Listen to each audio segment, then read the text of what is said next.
Hello everyone, मैं नीलम तिवारी आप सभी का मैग्नेट ब्रेन्स में बहुत बहुत स्वागत करती हूँ।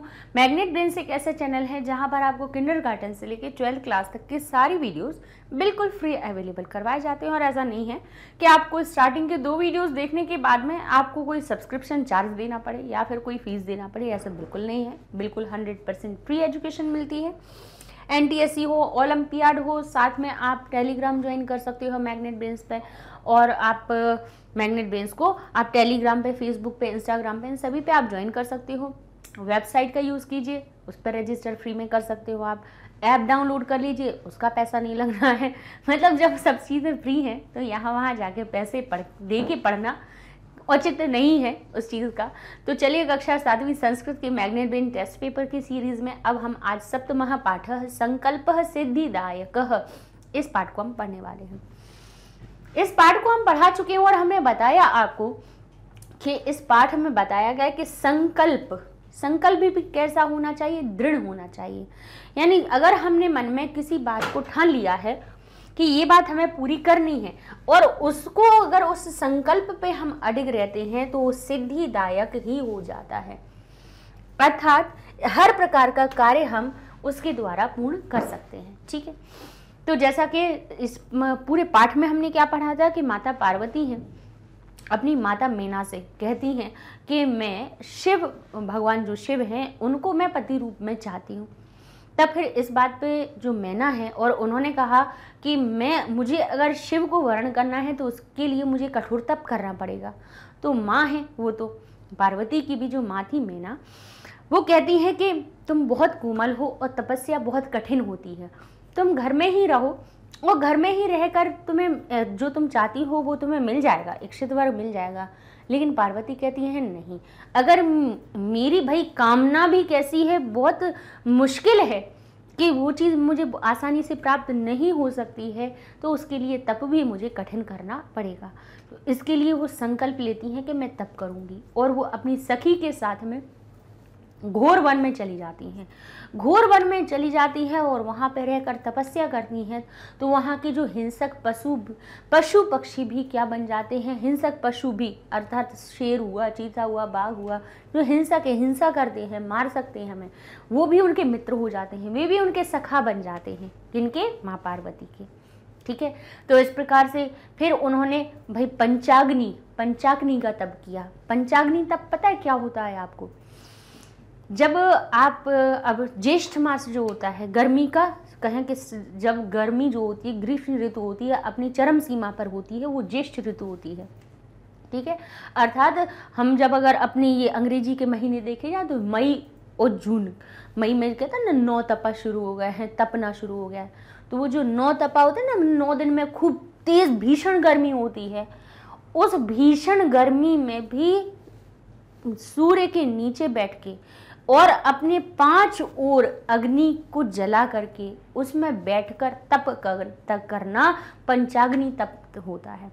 5 ओर क्या लगा लेते हैं, मतलब ऐसा आज भी कई सिद्ध पुरुष हैं, योगी महात्मा हैं ऐसे कि ये जो पंचाग्नि तत्व कर लेते हैं, पंचाग्नि जो तप होता है उसको कर लेते हैं। यानी भीषण गर्मी में, तपती धूप में हम जहाँ AC के और कूलर से बाहर नहीं निकल पाते हैं, उसके सामने ऐसे बैठे रहते हैं, उस समय पे ही, और हमें तो कूलर और उसके AC के सामने भी गर्मी लगती है, अपन लोग तो इतना कोमल हैं अपने तो शरीर। लेकिन जो तप करने वाले तपस्वी जो होते हैं, वो जब पंचाग्नि तप करते हैं तब ज्येष्ठ मास की धूप में बैठ करके अपने चारों ओर 5 प्रकार की 5 जगह अग्नि प्रज्वलित करके उसके बीच में बैठ के तप करते हैं। तो ऐसा तप माँ पार्वती ने किया। कुमार संभवम है कालिदास जी का, कालिदास जी का की रचना है कुमार संभवम, जिसमें कि जो स्वामी कार्तिकेय हैं उनके जन्म के लिए जो प्रयोजन किए गए उसके बारे में कथा है। वहाँ पर भी माँ पार्वती के तप के बारे में वर्णन किया गया है कि वो कितनी कोमल थी, उनका शरीर, क्योंकि वो राजकुमारी थी, उनका कितना कोमल शरीर था। उस पर भी आपने एक प्रकार की एक घास देखी होगी जिसको कुशा कहते हैं। कुशा एक बड़ी पैनी नुकीली घास होती है। तो वो क्या करती थी, किस प्रकार के अपने कमर में एक बंध बांधती थी, वो कुशा को लेकर के, कुशा को ऐसे घुमा के, आपने देखी ना रस्सी, देखी ना रस्सी कैसी होती है, एक दूसरे वैसे लिपटी हुई होती है, तो कुशा की रस्सी को अपने कहाँ पे बांध देती थी, कमर में बांध लेती थी, जिससे कि क्या होता था। अब सोचिए कि अब जब आप उसका बंधन बांधोगे तो वो कुशा कितनी पैनी होती है, क्या उसके घाव नहीं होते होंगे। ये भी इस प्रकार का तप भी किया। केवल उनने पर्ण खाए, पहले पत्तियां, जो पत्तियां होती हैं उन्हीं को खा करके उन्होंने पेट भरा, और उसके बाद में उन्होंने उनको भी त्याग दिया, उसको भी त्याग दिया, तो इसलिए उनका नाम अपर्णा हो गया, यानी पर्ण से रहे। तो उन्हें बिना पत्ते के ही, पहले उन्होंने पत्तियां खाई, धीरे धीरे अन्न तो भाई सब कुछ त्याग ही दिया था, सिर्फ पत्तियां खा लेती थी। लेकिन फिर उसके बाद उन्होंने धीरे धीरे कहा कि बोले नहीं, इससे काम नहीं चल रहा है, तो मैंने पर्ण खाना भी छोड़ दिया, तो इसलिए उनका नाम अपर्णा हो गया। ठीक है। अच्छा, और उनका तप कैसा हुआ, ये हमने कुमार संभवम को जब पढ़ा तब उसमें भी हमने ये चीज़ें पढ़ी थी, इसलिए हम आपको बता रहे हैं कि भाई संकल्प तो समझ में आ जाता है, तप समझ में आ जाते हैं, लेकिन तप किया कैसा था वो भी थोड़ा आपको पता होना चाहिए। हमारे ही ग्रंथ हैं, हमारी ही हिंदू संस्कृति के ग्रंथ हैं, हमारे ही भारत के ग्रंथ हैं। महाकवि कालिदास हुए हैं, विश्व जगत के कवि हैं, उनको शेक्सपियर कहते हैं, है ना, भारत का शेक्सपियर उन्हीं को कहा जाता है। अच्छा देखिए, तो सर्दियों का उन्होंने कैसा वर्णन किया है कि सर्दियों में कैसा तप करती थी। वो कहती थी कि जब कैसा हिम के जो पर्वत होता, हिमालय पर्वत कैसा बर्फ से ढका हुआ, उसमें भी जो तालाब होता उसमें भी जल में शीत ऋतु में जब कैसी रात्रि हो जाती, अर्धरात्रि में ठंड कैसी होती है, बिल्कुल कहते हैं पारा बिल्कुल गिर जाता है, उस ठंड में वो जल में कहाँ तक हो जाती थी, अपने स्कंध तक ढक जाती थी। इतने इस आसन में खड़े होकर वो जल में तप करती थी। तो बारिश में बाहर चट्टानों पे घनघोर बारिश हो रही है, उसमें तप किया। अर्थात तपस्या के मतलब ये कहें कि जो सर्वोच्च तप होता है वो उन्होंने किया, तभी उन्हें भगवान शिव की प्राप्ति हुई। तो यहाँ पर तभी तो वो अर्धांगिनी हुई उनकी। तो यहाँ पे आज ये वाला ही पाठ है संकल्प सिद्धिदायक। इसके प्रश्नोत्तर हैं। अब जैसे कि हमने थोड़ा सा आपको कहानी बता दी है, तो अब जब हम आपको से ये जो प्रश्न है उनको हल करवाएंगे तो आपको समझ में आने लगेंगे, ठीक है ना। आगे लिखा हुआ है, पहला प्रश्न है उचित विकल्पम प्रयोज्य, यानी उचित विकल्प को प्रयोग करके प्रश्न का निर्माण कीजिए। जैसा कि हमारा जो पिछला पाठ है उसमें हमने प्रश्न निर्माण करने की विधि बताई है, और हमने बताया कि कैसे हम रेखांकित शब्द को पहचाने और उसके स्थान पे हमें अपने उत्तर को लिखना है। क्या लिखा है, पार्वती तपः चरितुम, पार्वती तप को करने के लिए वने अगच्छत, तप करने के लिए, तप चरितुम तप का आचरण करने के लिए वन में गई। तो यहाँ पे बताइए तप शब्द में कौन सी विभक्ति है, तपह, तप अकारांत शब्द है, तो हमारा क्या लग जाएगा, कह। पार्वती कह चरितुम, क्या करने के लिए वन में गई थी, तो कहेंगे पार्वती तपह चरितुम वने अगच्छत। तपह शब्द में प्रथमा विभक्ति एक वचन है, तो यहाँ पे भी प्रथमा विभक्ति एक वचन युक्त हमारा शब्द सही हो जाएगा। आगे लिखा है सा रात्रौ, वे रात्रि में शिलायाम स्वपति स्म, वे रात्रि में शिला पर, बाहर चट्टाने हैं, शिला पर सोती थी। तो अब शिलायाम शब्द का ही हमें क्या ढूंढना है, अब उसके स्थान पे प्रश्नवाची शब्द ढूंढना है। तो अब शिला शब्द से तीन चीजें पूछो कि बताओ आपका लिंग विभक्ति वचन क्या है, तो शिला कहेगा कि स्त्रीलिंग वाची शब्द है। विभक्ति कौन सी लगी है, तो याम जो आता है वो कहाँ आता है, शिला आकारांत शब्द है, और याम कहाँ लगते हैं आकारांत शब्दों में, सप्तमी विभक्ति एक वचन में। जैसे बालिका सप्तमी विभक्ति में बनता है बालिका याम, तो शिला भी बन गया शिला याम, यानी सप्तमी विभक्ति लगी हुई है उसमें। तो अच्छा, इसीलिए उसमें मैं और पर का अर्थ जुड़ रहा है कि सा यानी वे, पार्वती की बात हो रही है, वे रात्रि में, रात्रि शब्द में भी सप्तमी विभक्ति बन गई। हरि शब्द जैसे बनता है हरऊ, ऐसे ही रात्रि बन गया रात्रौ, यानी रात्रि में शिला पर, शिला पर का अर्थ है, इसीलिए तो सप्तमी विभक्ति आ रही है उसमें, और हम मैं का अर्थ जोड़ रहे हैं। तो क्या लिखा है शिलायाम, तो हमने इससे पूछा कि बताओ भाई विभक्ति कौन सी है, उसने कहा सप्तमी विभक्ति की, एक वचन का रूप लगा हुआ है। अर्थात अब इन शब्दों में से हमें ढूंढना है कि किस में कौन सा स्त्रीलिंगवाची शब्द रूप है और सप्तमी विभक्ति एक वचन है। बोले किम, किम तो नपुंसक लिंगवाची है तो इन्हें तो हटा ही दिया हमने। काम शब्द ये स्त्रीलिंगवाची है लेकिन इसमें द्वितीय विभक्ति एक वचन लगी है। लेकिन कस्याम ऐसा है जिस जो स्त्रीलिंगवाची भी है, जिसमें सप्तमी विभक्ति भी है और एक वचन भी है, अर्थात कस्याम हमारा सही उत्तर बन जाएगा। ठीक है, यहाँ पे तपह शब्द में प्रथमा विभक्ति एक वचन थी, इसीलिए कह शब्द हमने प्रथमा विभक्ति एक वचन वाला उठा लिया। अब लिखा है तपह प्रभावात, तप के प्रभाव से का अर्थ क्यों बोला, प्रभाव में हमने से क्यों बोला, इसका कभी कभी अर्थ समझा कीजिए कि हम क्या अपने मन से बोल रहे हैं, बिल्कुल नहीं।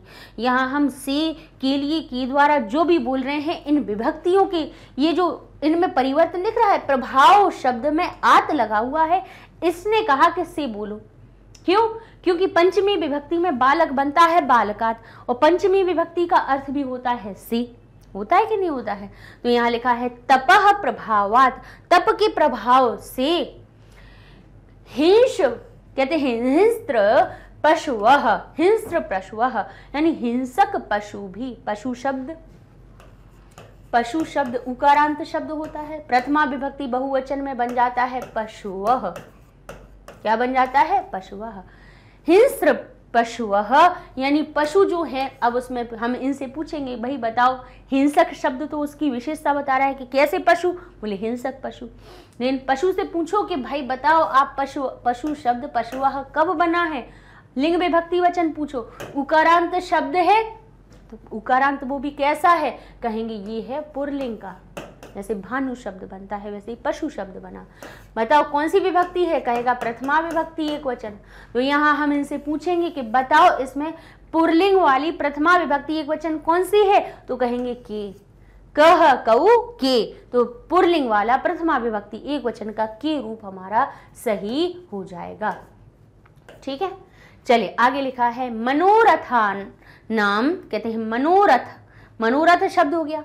अब इसमें क्या लगा है, आनाम, मनोरथानाम जैसे बालका नाम, ठीक है, रामाणाम, तो लिखा है मनोरथानाम अगति ही नास्ति, मनोरथों की अगति नास्ति यानी गतिहीन नहीं होते हैं। मनोरथों की गति कभी भी अगति नहीं होती है ना, यानी कहते नहीं है। अगति किसको, गति यानी हो रही है भाई, हम चलते जा रहे हैं, और अगति यानी रुक जाना, तो गतिहीनता नहीं होती है किसमें, यानी मन की इच्छाओं की, मनोरथ का अर्थ क्या होता है, मन की इच्छा, मन की इच्छाओं की गति कभी रुकती नहीं है, ये इसका अर्थ है। तो भाई हम इससे पूछेंगे कि भाई हमें ये तो समझ में आ गया, लेकिन ये बताओ कि मनोरथ शब्द जो है अकारांत शब्द है, उसमें नाम लगा हुआ है, तो ये कौन सी विभक्ति से आया है, ध्यान कीजिएगा। नाम जहां दिखे समझ जाना कि षष्ठी के बहुवचन की बात आ रही है। तो इनसे पूछ लो सब षष्ठी विभक्ति बहुवचन किस में लगी है, काम में लगी है, तो कहेंगे नहीं लगी है, क्योंकि काम शब्द तो स्त्रीलिंगवाची में द्वितीय विभक्ति का एक वचन बनता है। किम के शब्द रूपों की बात कर रहे हैं, बार बार कह रहे हैं कि किम के शब्द रूप याद कर लो, तभी ये आपको प्रश्न निर्माण करना आसान हो जाएगा। किम के शब्द रूप याद करेंगे, उसमें आपको समझ में आ जाएगी। हमने बता दिया है कि भाई किम की याद कैसे करनी है और उत्तर हमें कि प्रश्न से उत्तर कैसे बनाना है। तो काम में द्वितीय विभक्ति एक वचन है, कस्य में षष्ठी का एक वचन है, लेकिन केशाम जो शब्द है वो हमारा षष्ठी का बहुवचन है, अर्थात ये हमारा सही उत्तर बन जाएगा। आगे लिखिए, शिवस्य निंदाम श्रुत्वा पार्वती क्रुद्धा जाता, शिव की निंदा सुनकर पार्वती क्रुद्ध हो जाती हैं। तो शिवस्य शब्द को पहचानिए कि बताइए इसमें कौन सी विभक्ति है, तो शिव शब्द में लगा स्य, अर्थात जैसे बालक बनता है बालकस्य, षष्ठी विभक्ति एक वचन में। पूछे लिंग विभक्ति वचन, तो कहेंगे पुरलिंग है, षष्ठी विभक्ति एक वचन है, तो पुरलिंग का षष्ठी विभक्ति एक वचन का रूप क्या बनता है, कस्य, तो ये हमारा सही उत्तर बन जाएगा। आगे लिखा है तपः कठिनम भवति, तप कठिन होता है। अब कठिनम, कठिन शब्द क्या बना, कठिनम, तो कहेंगे तप कैसा होता है, कठिन, कठिन क्या बता रहा है, विशेषता बता रहा है। तप होता है, कैसा होता है, कठिन होता है, कठिन होता है, सरल होता है, मीठा होता है, सरल होता है, कठोर होता है, कैसा होता है, लेकिन कठिनम तो विशेषता है। विशेषण के लिए कौन से आते हैं, हमने आपको लास्ट लेसन का वीडियो देखिए, उसमें हमने सबसे पहला प्रश्न निर्माण का है, उसमें यही बताया है कि भाई किसी की विशेषता लिखी हुई हो और उसके स्थान पे आपको कोई प्रश्नवाचक शब्द लगाना हो तो कीदृश का रूप लगा दीजिएगा। और कीदृश का कैसा रूप लगा दीजिएगा, बोले जैसा यहाँ पे हो, जो विभक्ति यहाँ लगी हुई वैसी यहीं लगा दीजिए। यहाँ हमारा क्या होता, श्वेतः लिखा हुआ होता, कृष्णः लिखा होता, तो यहाँ पे भी कीदृशः कीदृशः लग देते। श्वेता लिखा होता तो कीदृशी लिख देते, लेकिन कठिनम लिखा है, फलम जैसा रूप है, तो कीदृश भी बन जाएगा कीदृशम। ना ही ये देखिए कीदृशः पुरलिंग के लिए बन जाता है, कीदृशी किसके लिए बन जाता है, स्त्रीलिंग के लिए बन जाता है, लेकिन कीदृशम नपुंसक लिंग के लिए बनता है। तो कठिन शब्द भी तो नपुंसक लिंग बन रहा है, इसीलिए कीदृश शब्द को कीदृशम वाला हमने सही कर लिया। तो भाई ये जो विभक्तियां हमने पहचानने की बताई हैं, ये विभक्तियां कहाँ से पहचाननी है, पहले इनकी लिंग विभक्ति वचन पहचाननी है, वही लिंग विभक्ति वचन लेके आप किम के पास पहुंच जाइए। किम से बताइए कि उससे पूछिए कि पुरलिंग की विभक्ति मिल रही है तो पुरलिंग वाले रूपों को देख लीजिए, स्त्रीलिंग का शब्द है तो स्त्रीलिंग के रूपों को देख लीजिए, और नपुंसक लिंग का है तो नपुंसक लिंग में प्रथमा द्वितीया की बस विभक्ति देख लीजिए, बाकी तृतीया से सप्तमी तक बिल्कुल पुरलिंग जैसी होती हैं। तो भाई इस तरह से बड़ा सरल है, प्रश्न का निर्माण करना कोई बड़ी कठिन बात नहीं है, लेकिन प्रयास नहीं करेंगे तो हमारे आने से कुछ नहीं होता है, आपको सीखना जरूरी है। चलिए, तो ये हमारे भाई उत्तर हो गए। चलिए अब अगला हम प्रश्न देखते हैं। प्रदत्त विकल्पेभ्यः उचितम पदम चित्वा वाक्य पूर्तिम कुरुत। प्रदत्त विकल्पेभ्यः, प्रदत्त यानी दिए हुए विकल्पों में से उचित पद को चुनकर वाक्य पूर्तिम कुरुत, वाक्यों की पूर्ति करनी है। ठीक है, अब यहाँ हर एक शब्द में क्या लगी हुई है, विभक्तियां लगी हुई हैं। क्या लगी हुई है, देखिए विजया शब्द है, सखी का नाम था, पार्वती जी की जो सखी थी उसका नाम था विजया। अब विजया यानी केवल उनका नाम, विजयीन, अब विजय के द्वारा, अविजया शब्द में ईन तो लगी नहीं थी, तो पहले ही इन्होंने गलती कर दी। अब ये गलती इसीलिए करी जाती है कि आप पकड़ पा रहे हो कि नहीं पकड़ पा रहे हो। विजय शब्द नहीं है, विजया शब्द है, आकारांत है। यहाँ इस पाठ में पार्वती जी की सखी का नाम है विजया। विजय होता तो विजय के द्वारा तो पुरलिंग होता, तब तो तृतीया विभक्ति के लिए हम विजयीन लगा देते, लेकिन विजय ना हो कि ये शब्द है विजया, तब इसमें विभक्ति जो लगेंगी वो स्त्रीलिंग वाली लगेंगी, ना कि पुरलिंग वाली। इसीलिए हमने इसको देखते से ही पहले काट दिया। क्यों? क्योंकि हमने कहा भाई विजया स्त्रीलिंग है तो उसमें पुरलिंग जैसी विभक्ति तो लग ही नहीं सकती ना, अर्थात ये तो व्याकरण की दृष्टि से ही गलत है।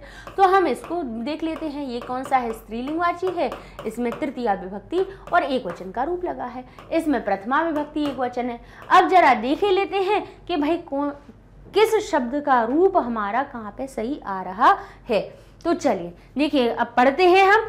ठीक है, सभी में अपने अपने, देखिए विजया प्रथमा विभक्ति है, ये इसका कोई औचित्य नहीं हो रहा है, इसमें से या के द्वारा का अर्थ हो रहा है। ठीक है, पार्वती उनका नाम है, पार्वती ये संबोधन में जब भाई ईकारांत कोई भी शब्द होते हैं उनमें, ईकारांत शब्दों में जब संबोधन का हमारा रूप बनता है, सप्तमी विभक्ति के बाद कौन सी विभक्ति आती है, विभक्ति नहीं होती, वो संबोधन होता है। संबोधन में रूप क्या बनते हैं, ईकारांत का एक वचन का रूप बन जाता है पार्वती, छोटी की बड़ी ई की मात्रा ह्रस्व ई में बदल जाती है, छोटी ई में बदल जाती है, तो पार्वती या पार्वती ही, तो इस प्रकार से रूप बन रहा है, वो भी व्याकरण की दृष्टि से गलत हो रहा है।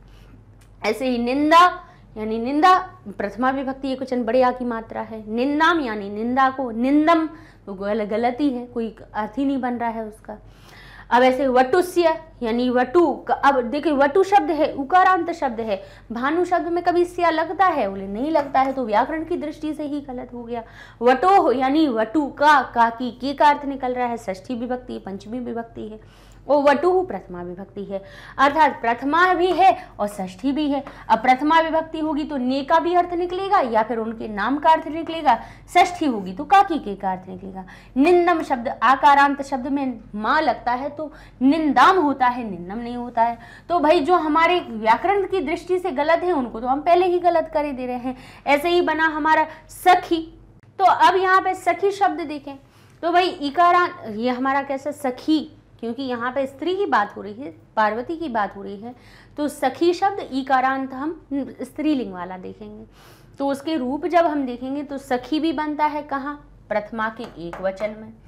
सखी कहाँ बनता है, द्वितीय विभक्ति के एक वचन में। सखी कहाँ बनता है? जब संबोधन का हो रहा हो तो हे सखी, तब इस प्रकार से संबोधन के साथ में, संबोधन वाली जो हमारी विभक्ति बनती है उसमें जब रूप बनते हैं तब छोटी की मात्रा हो जाती है। ठीक है ना। तो अब हम देखेंगे कि कहाँ पे हमारा कौन सा अर्थ स्पष्ट हो रहा है। ऐसे ही देखिए यहाँ पे लिखा है विजया। अब विजया कैसी है? आकारांत शब्द है, तो यहाँ पे भाई उनका प्रथमा विभक्ति एक वचन लगी हुई है। अर्थ निकल रहा है विजया, यानी या तो ये कोई काम करने वाली हूँ कि विजया ने, या विजया केवल नाम बता रहे होंगे तब की बात है। विजयी, यहाँ ये एक ही मात्रा कब आती है? जैसे बालिका शब्द बालिके बनता है, या तो वो दो हो रही हो, तो दो तो नहीं हो रही है, विजया तो एक ही है। तो एक ही मात्रा आकारांत शब्दों में कब लगती है? संबोधन में भी लगती है। अगर नाम से किसी को पुकारा जा रहा हो तब भी बालिका को संबोधन में एक वचन में हम कहते हैं बालिके कहते हैं। विजयी बोले नहीं आता है, तो अब हम क्या करते हैं? अब हम यहाँ पर हमें जब विभक्तियाँ हमें पता चल गई हैं, तो अब हम क्यों विभक्तियाँ हमने क्यों पता की? जिससे कि अब हमें है ना अर्थ पता स्पष्ट हो जाएगा। ठीक है, चले तो अब यहाँ से देखिए, अब लिखा है अद्यैव। अद्यैव यानी अद्य एव यानी आज ही। अद्यैव शब्द किससे मिलकर बना है? अद्य और एव शब्द से। अर्थ क्या निकल रहा है? आज ही। आज ही। साकम यानी साथ में। गौरी शंकर गमिष्यामि, गौरी शंकर पर्वत को जाऊंगी। आज ही साकम यानी साथ में। साकम सार्धम समम। ठीक है, सह अर्थ क्या निकलता है? साथ। इनका अर्थ, इसका मतलब होता है साथ, के साथ में। अब किसके साथ में? साकम का अर्थ क्या हुआ? साथ। आज ही साथ में गौरी शंकर गमिष्यामि, गम धातु है, जाने का अर्थ है। श्य भविष्य काल की बात बता रहे हैं, यानी जाऊंगी। अब क्योंकि हमने जाऊंगी शब्द का क्यों प्रयोग किया? क्योंकि यहाँ पे ये जो संवाद है वो माँ पार्वती कर रही हैं, अपनी सखी की बात हो रही है या पार्वती की? भाई यहाँ पे उन्हीं की बात, वार्तालाप की बात है। गौरी शंकर कौन जाना चाह रहा था गौरी शंकर पर्वत पर? पार्वती जाना चाह रही थी। तो किसके साथ? कहेंगे विजया। अब विजया शब्द में जब प्रथमा विभक्ति है तो प्रथमा विभक्ति में काकी का अर्थ नहीं जुड़ता है। अब इन बोले ये तो पुरलिंग जैसा तो रूप बनेगा नहीं। विजया तो बोले ये तृतीया विभक्ति है जिसमें से या के द्वारा का अर्थ जुड़ रहा है। तो आप सोचेंगे कि यहाँ पे अर्थ में अर्थ निकल रहा है कि आज ही विजया के द्वारा साथ गौरी शंकर जाऊंगी, तब क्या सही निकल रहा है? नहीं अर्थ हो रहा। आज ही विजया से साथ, तब भी सही नहीं लग रहा है। तो फिर हम लगाएं क्या? प्रथमा विभक्ति लग नहीं रही है, तृतीया का अर्थ नहीं आ रहा है, लेकिन इसमें तृतीया ही आएगी। क्यों आएगी? सहार्थे तृतीया सूत्र कह रहा है। सूत्र ने कह दिया, हम नहीं कह रहे हैं। सूत्र कह रहा है कि सह के अर्थ में, यानी जहां पे जिस शब्द के बाद में सह लिखा हुआ हो, साकम लिखा हुआ हो, सार्धम लिखा हुआ हो या समम लिखा हुआ हो, तब आपको उस आगे वाले शब्द में आपको तृतीया विभक्ति लगानी है। ये सहार्थे तृतीया सूत्र कहता है, हम नहीं कहते हैं। जैसे हमने कहा कि राम के साथ सीता बन गई, कोई भी बात हो गई, ठीक है। राम के साथ लक्ष्मण गए, राम के साथ सीता गए, तो यहाँ राम में के लग रहा है, तो यहाँ पर रामस्य होना चाहिए, क्योंकि राम में षष्ठी लगानी चाहिए। लेकिन इस सहार्थे तृतीया सूत्र ने कह दिया कि साथ को क्या कहा जाता है? सह कहा जाता है। और सहार्थे तृतीया, सहार्थ में सह के अर्थ में तृतीया लगती है, तो राम शब्द में रामस्य न लिख के हम लिखेंगे रामेण सह। तो ऐसे ही, यानी जो के है वो इसके वो जो द्वारा है, द्वारा हट जाता है और के की जगह पे साथ आ जाता है। तो यहाँ पे हम क्या कहेंगे? अद्यैव यानी आज ही, विजया यानी विजया के साकम साथ में गौरी शंकर जाऊंगी, तो यहाँ पे हो जाएगा हमारा विजया। ठीक है, ये हमारा उत्तर बन गया। चलिए आगे देखिए। अभी यानी क्या? अब यहाँ पे संबोधन सूचक आ गया। ये अगर देख जाए तो फिर आपको ज्यादा विभक्तियां देखने की जरूरत ही नहीं है, आप बस सीधा संबोधन वाली लाइन को पकड़ लीजिए। अब जैसे, क्योंकि किसके बारे में बात हो रही है? पार्वती के बारे में। अब पार्वती कैसा है? ईकारांत शब्द है, नदी जैसे रूप बनेंगे, तो भाई नदी के अगर आप रूप देखोगे तो यहाँ पे पार्वती तो क्या है, प्रथमा विभक्ति एक वचन, और बड़ी ई की मात्रा प्रथमा से सप्तमी तक कहीं भी छोटी ई में नहीं बदलती है, लेकिन अगर बदलती है तो किस में बदलती है, संबोधन में। संबोधन में आप जाओगे तो छोटी की मात्रा बदल जाएगी, तो यहाँ पे हो जाएगा अपि पार्वती त्वं सत्यमेव शिवम पतिम इच्छसि, कि क्या पार्वती तुम सत्य में ही शिव को पति चाहती हो। ठीक है, तो इस प्रकार से ये हमारा उत्तर बन जाएगा। ठीक है, संबोधन वाला छोटी की मात्रा को हम प्रयोग कर लेंगे। अब लिखा है यह यानी जो, करोति सह तु पाप भाग, यह यानी जो, करोति करता है, वह तो पाप का भागी होता है। तो क्या करता है, बोले निंदा करता है, निंदा को करता है, क्योंकि करने वाला जब यहाँ पे लिखा है करता है, क्रिया है, तो ये क्या होगा, बोले करने के द्वारा जो करना चाहते हैं वो कर्म बनता है, कर्मणि द्वितीया, यानी जो करोति जो करता है। अब किसको, निंदा को, तो को का अर्थ हमें द्वितीय विभक्ति मिलेगी, तो निंदा का प्रथमा का अर्थ प्रथमा का शब्द ना लगा के हम द्वितीय का शब्द लगाएंगे और ये बन जाएगा निंदाम। यह निंदाम करोति, जो निंदा को करता है, सह तु पाप भाग, वही पाप का भागी है, वो तो पाप का भागी है। ठीक है, अब आगे देखिए, चलिए इसी तरह से लिखा हुआ है, रूपम परित्यज्य शिवः तस्या हस्तम गृह्णाति, रूप को त्याग करके शिव ने उनके हाथ को ग्रहण कर लिया। अब कैसे रूप को त्याग के, वटुस्य, तो बोले वटु शब्द उकारांत है, उसमें सिया नहीं लगाया जाता है।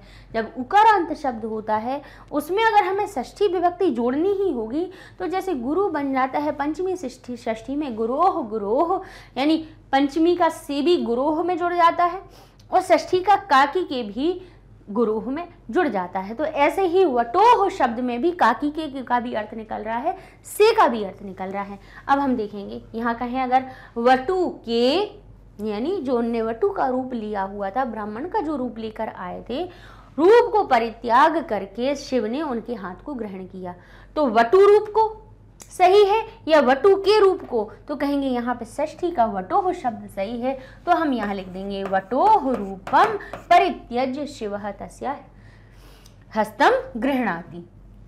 आगे देखिए, इयम में पार्वती, यह मेरी पार्वती कौन है, तो सखी। अब हम सखी छोटी की मात्रा वाला क्यों नहीं करेंगे, क्योंकि यहाँ पे कोई संबोधन का कोई चिन्ह लगा है क्या, नहीं लगा है, तो हमें छोटी मात्रा वाला नहीं करना है। सखी द्वितीय विभक्ति का को का कोई अर्थ जुड़ रहा है क्या, कि यह मेरी सखी को पार्वती है, कोई नहीं निकल रहा है। अर्थात अगर सखी शब्द पार्वती के लिए आ रहा है, यह मेरी पार्वती सखी है, तो सखी विशेषता बन रहा है, तो वही हम प्रथमा विभक्ति एक वचन पार्वती में लगा हुआ है, तो सखी शब्द भी हम ईकारांत प्रथमा विभक्ति एक वचन का ही लगा देंगे। समान विभक्तियां होनी चाहिए। ऐ, अरे, फिर देखिए संबोधन सूचक आ गया है, तो यहाँ पे कौन सा बनेगा, कहेंगे विजयी तो बनता नहीं है, विजये बनता है, तो ये हमारा सही हो जाएगा। हम कहेंगे विजये, जैसे बालिका बन जाती है बालिके, अरे बालिके, ऐसे कहते हैं ऐ बालिके, अरे बालिके, तो ऐसे ही हो गया ऐ विजये किम ना जानसि, क्या नहीं जानती हूँ। तो इस प्रकार से शब्दों के भाई एक ही शब्द होता है, रूप ये विभक्तियां लग जाने से उनमें अर्थ का परिवर्तन हो जाता है, तो वो परिवर्तन हमें पता होना चाहिए। तो इस तरह से ये हमारे सही उत्तर बन जाएंगे। चलिए आगे देखते हैं, लिखा है त्वम पंचाग्नि व्रतम अपि। अब यहाँ पे आपको क्रियाएं लगानी है। अभी हमने बीच में आपको शब्दों को लगाना सिखाया, अब यहाँ क्रिया देखिए। क्रिया कैसे लगाओगे, क्रियाएं हमेशा कर्ता के अनुसार चलती हैं, जैसा कर्ता होता है वैसी क्रिया होती है। अर्थात कर्ता से पूछो, कर्ता से 3 चीजें पूछनी पड़ेंगी, इससे भी पूछनी पड़ेंगी तभी क्रिया आएंगी। क्या पूछोगे आप, इससे पूछोगे नहीं, इससे तो 2 ही चीजें पूछ लो काम हो जाएगा। इससे 2 चीजें ये पूछना कि आप पुरुष बताओ और वचन बताओ, पुरुष और वचन, ये 2 चीजें बता दो, हमारे साथ में क्रिया आसान हो जाएगी। तो यहाँ लिखा है त्वम यानी तुम, पंचाग्नि व्रतम अपि, तुम पंचाग्नि व्रत को भी। अब क्या हुआ, तुमने या तुमने तुम भी कह सकते हैं और तुमने भी कह सकते हैं, क्योंकि तुम जो शब्द है वो प्रथमा विभक्ति का है, तो केवल हम उसका पर्टिकुलर नाम बताने के लिए भी हम प्रथमा का प्रयोग करते हैं और ने का अर्थ भी जोड़ने के लिए करते हैं। अर्थात तुमने पंचाग्नि व्रत को भी तप किया, तपा। तो अब यहाँ पे तप जो धातु है वो क्या बनेगी बताइए। तो अब हम कहेंगे, इससे सबसे पहले पूछेंगे कि यहाँ कर्ता बताओ कौन है, तो कर्तरी प्रथमा यानी ये कर्ता है। पुरुष वचन पूछो इससे तो त्वम मध्यम, अहम उत्तम त्वम मध्यम, तो मध्यम क्या हो गया, पुरुष हो गया। वचन बताओ, एक वचन, तो मध्यम पुरुष एक वचन की क्रिया का रूप कौन सा है। अब ये अ लगा हुआ है, अर्थात यहाँ भूतकाल की धातुओं की बात हो रही है, भूतकाल की धातुओं की। तो हमें लंग लकार के प्रत्ययों को याद करना है, तो जरा प्रथम पुरुष से जरा टेबल याद करना शुरू कीजिए। भूतकाल में कैसे बनती है, क्या क्या प्रत्यय लगते हैं। प्रथम पुरुष के लिए लगाते हैं त, ताम, न, और मध्यम पुरुष के लिए लगाते हैं अह, तम, त। तो हमें एक वचन का अह उठा लेना है, तो अतपह हमारा सही उत्तर बन जाएगा। हम यहाँ लिख देंगे अतपह। कर्ता के पुरुष वचन को पहचाना, क्रिया लग गई, सिंपल सी बात है, बड़ी आसान है, कोई क्रिया लगाना कठिन नहीं होती है। बस हमें जो हमने आपको धातु रूप करवाए हैं वो याद कर लो, शब्द रूप करवाए हैं वो याद कर लो।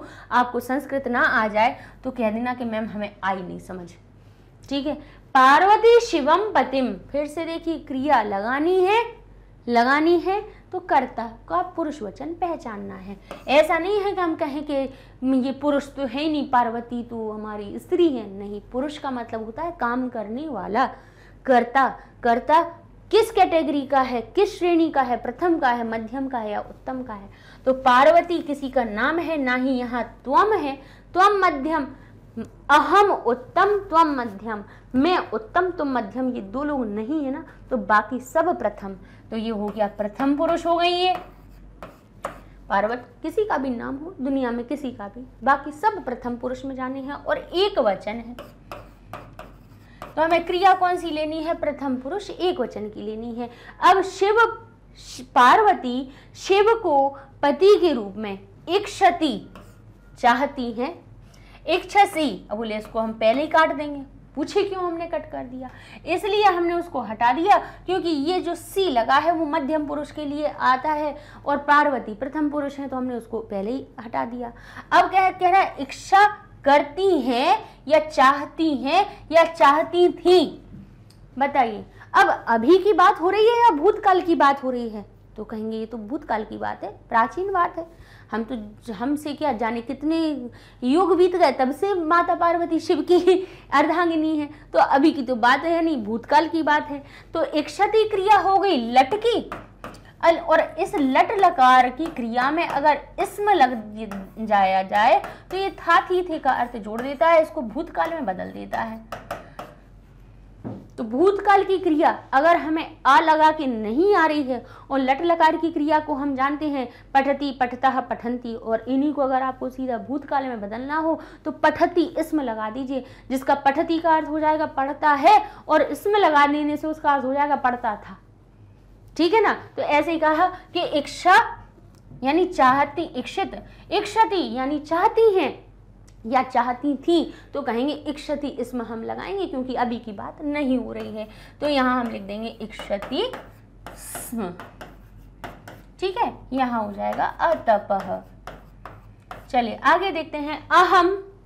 अब यहां से देखिए हमने सब छोड़ के हमने अहम पकड़ लिया कि क्या लिखा है, अहम यानी मैं, तब यानी तुम्हारे, तपो भी तप के द्वारा, कृत दास खरीदा हुआ दास हो गया हूं। अस्ति यानी है, असी यानी हो, और अस्मि यानी हूं। यहां पे भी देखिए ती, सी और मी, वही ती तह अंति, सी थह थ और आमी आवह आमह। तो मी कहां पर आता है, उत्तम पुरुष के लिए। अहम से कहा कि बताओ पुरुष वचन क्या है, तो अहम उत्तम तुम मध्यम। अहम को क्या होता है, उत्तम पुरुष होता है। उत्तम पुरुष के लिए कौन सी क्रिया आती है, भाई उत्तम पुरुष की होगी, वीआईपी है उसके लिए, उसके ही लिए आती, बाकी लिए तो और की होती ही नहीं है उत्तम और मध्यम पुरुष की। तो क्रियाओं के क्या प्रत्यय लगाए जाते हैं, तीतः अंति प्रथम पुरुष के लिए, सीथः थ मध्यम पुरुष के लिए, और आमी आव आमह मध्यम उत्तम पुरुष के लिए आती है। तो अस्मि हमारा यहाँ से सही उत्तर बन जाएगा।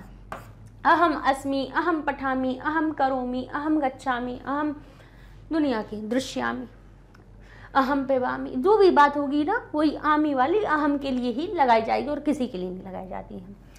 अब देखिए यहाँ पे देखिए, अरे भो अरे अहम मैं तृषात जलम, मैं प्यास से जल को क्या कर रहा हूं, फिर से देखिए अहम है तो वांछामि, सिंपल से मैं प्यास से, मुझे को प्यास लग रही है इसलिए मैं जल को चाहता हूं, तो ये हो जाएगा वांछामि।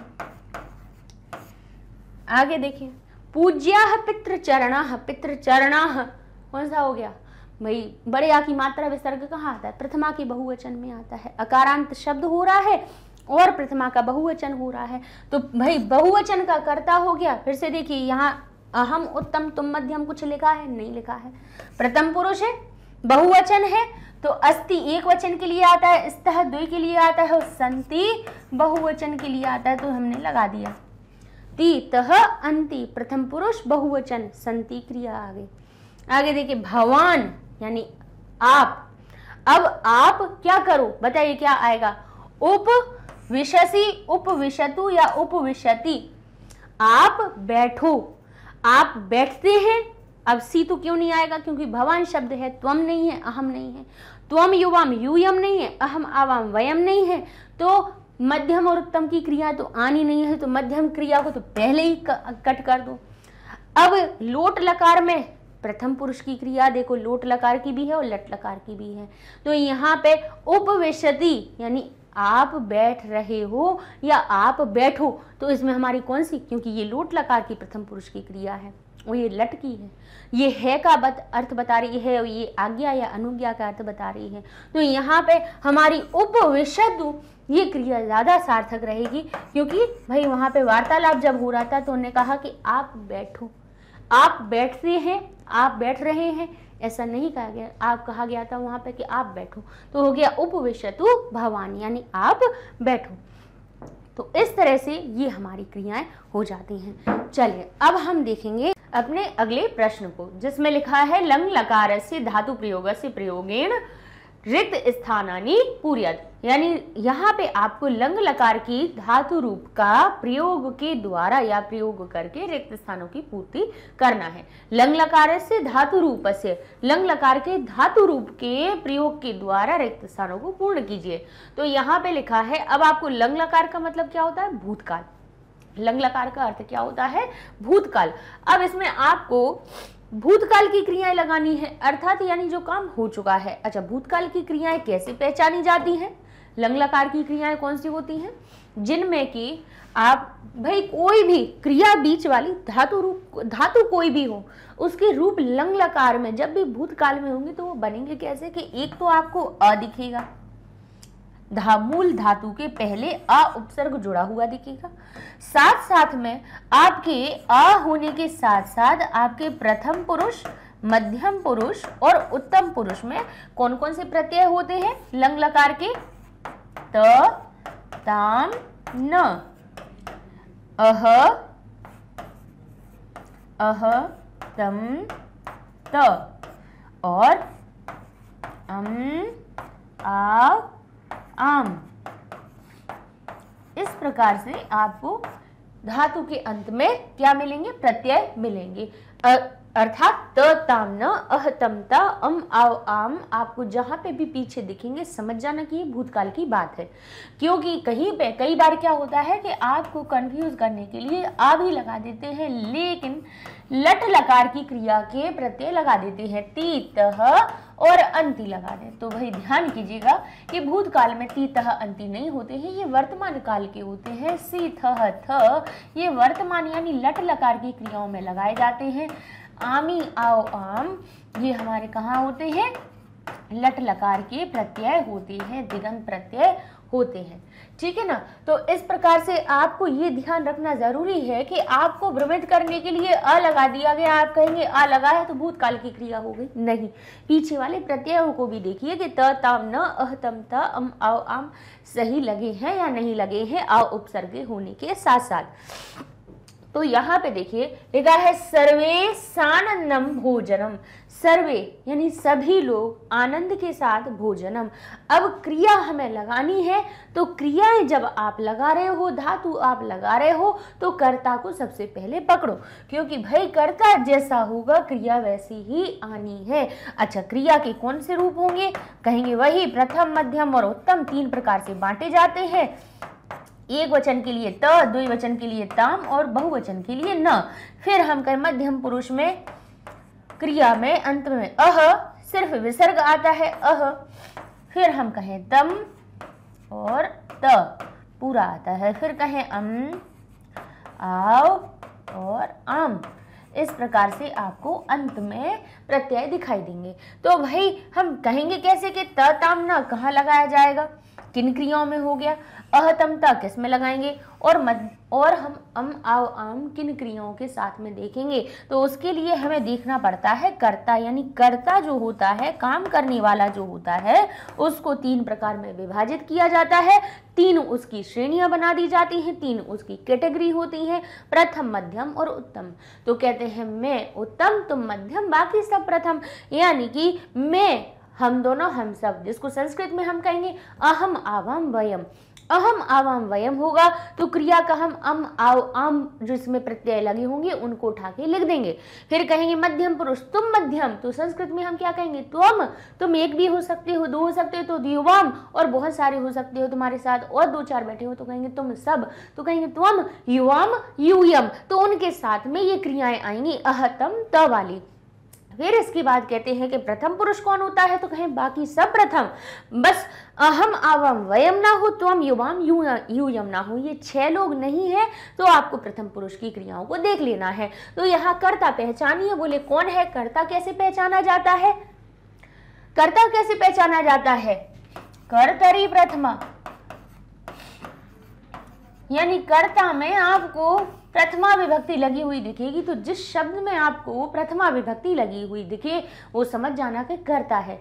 अब भाई ये कैसे पहचानोगे, तो इसको पहचानने का तरीका है शब्द रूप। तो शब्द रूप हमने क्यों करवाए हैं, इसी के लिए करवाए हैं, रखने के लिए नहीं बनाए हैं वीडियो। आप उनको देखिए, समझिए कि प्रथमा विभक्ति के रूप क्या बनते हैं, अकारांत के क्या बनते हैं, आकारांत के क्या बनते हैं। तो यहाँ सर्व शब्द में सर्वे बना हुआ है, कहाँ बनता है, पुरलिंग के रूपों में देखेंगे तो सर्वः, सर्वौ और सर्वे बनता है कि नहीं बनता है, जरा देखिए, आज याद करके देखिएगा कि सर्व के शब्द रूपों में बनता है कि नहीं बनता है। तो हमने कहा इसमें प्रथमा विभक्ति लगी हुई है। अब प्रथमा विभक्ति है तो ये हो गया कर्ता। अब हमें बाकी इससे कोई नहीं लेना देना कि ये एक वचन है, नहीं, ये बड़े वचन से तो लेना देना रहेगा। ये नहीं है कि इसका नाम क्या है, नहीं, हमें केवल ये 6 देखने थे कर्ता कि अहम आवाम वयम नहीं होना चाहिए, त्वम युवाम यूयम नहीं होना चाहिए, ये 6 नहीं है। तो अब हमने इसका क्या पहचाना, सबसे पहले पुरुष, सबसे पहले। अब लकार की हमें दिक्कत नहीं है क्योंकि इन्होंने हमसे कह दिया है कि लंग लकार की क्रियाओं का ही प्रयोग करना।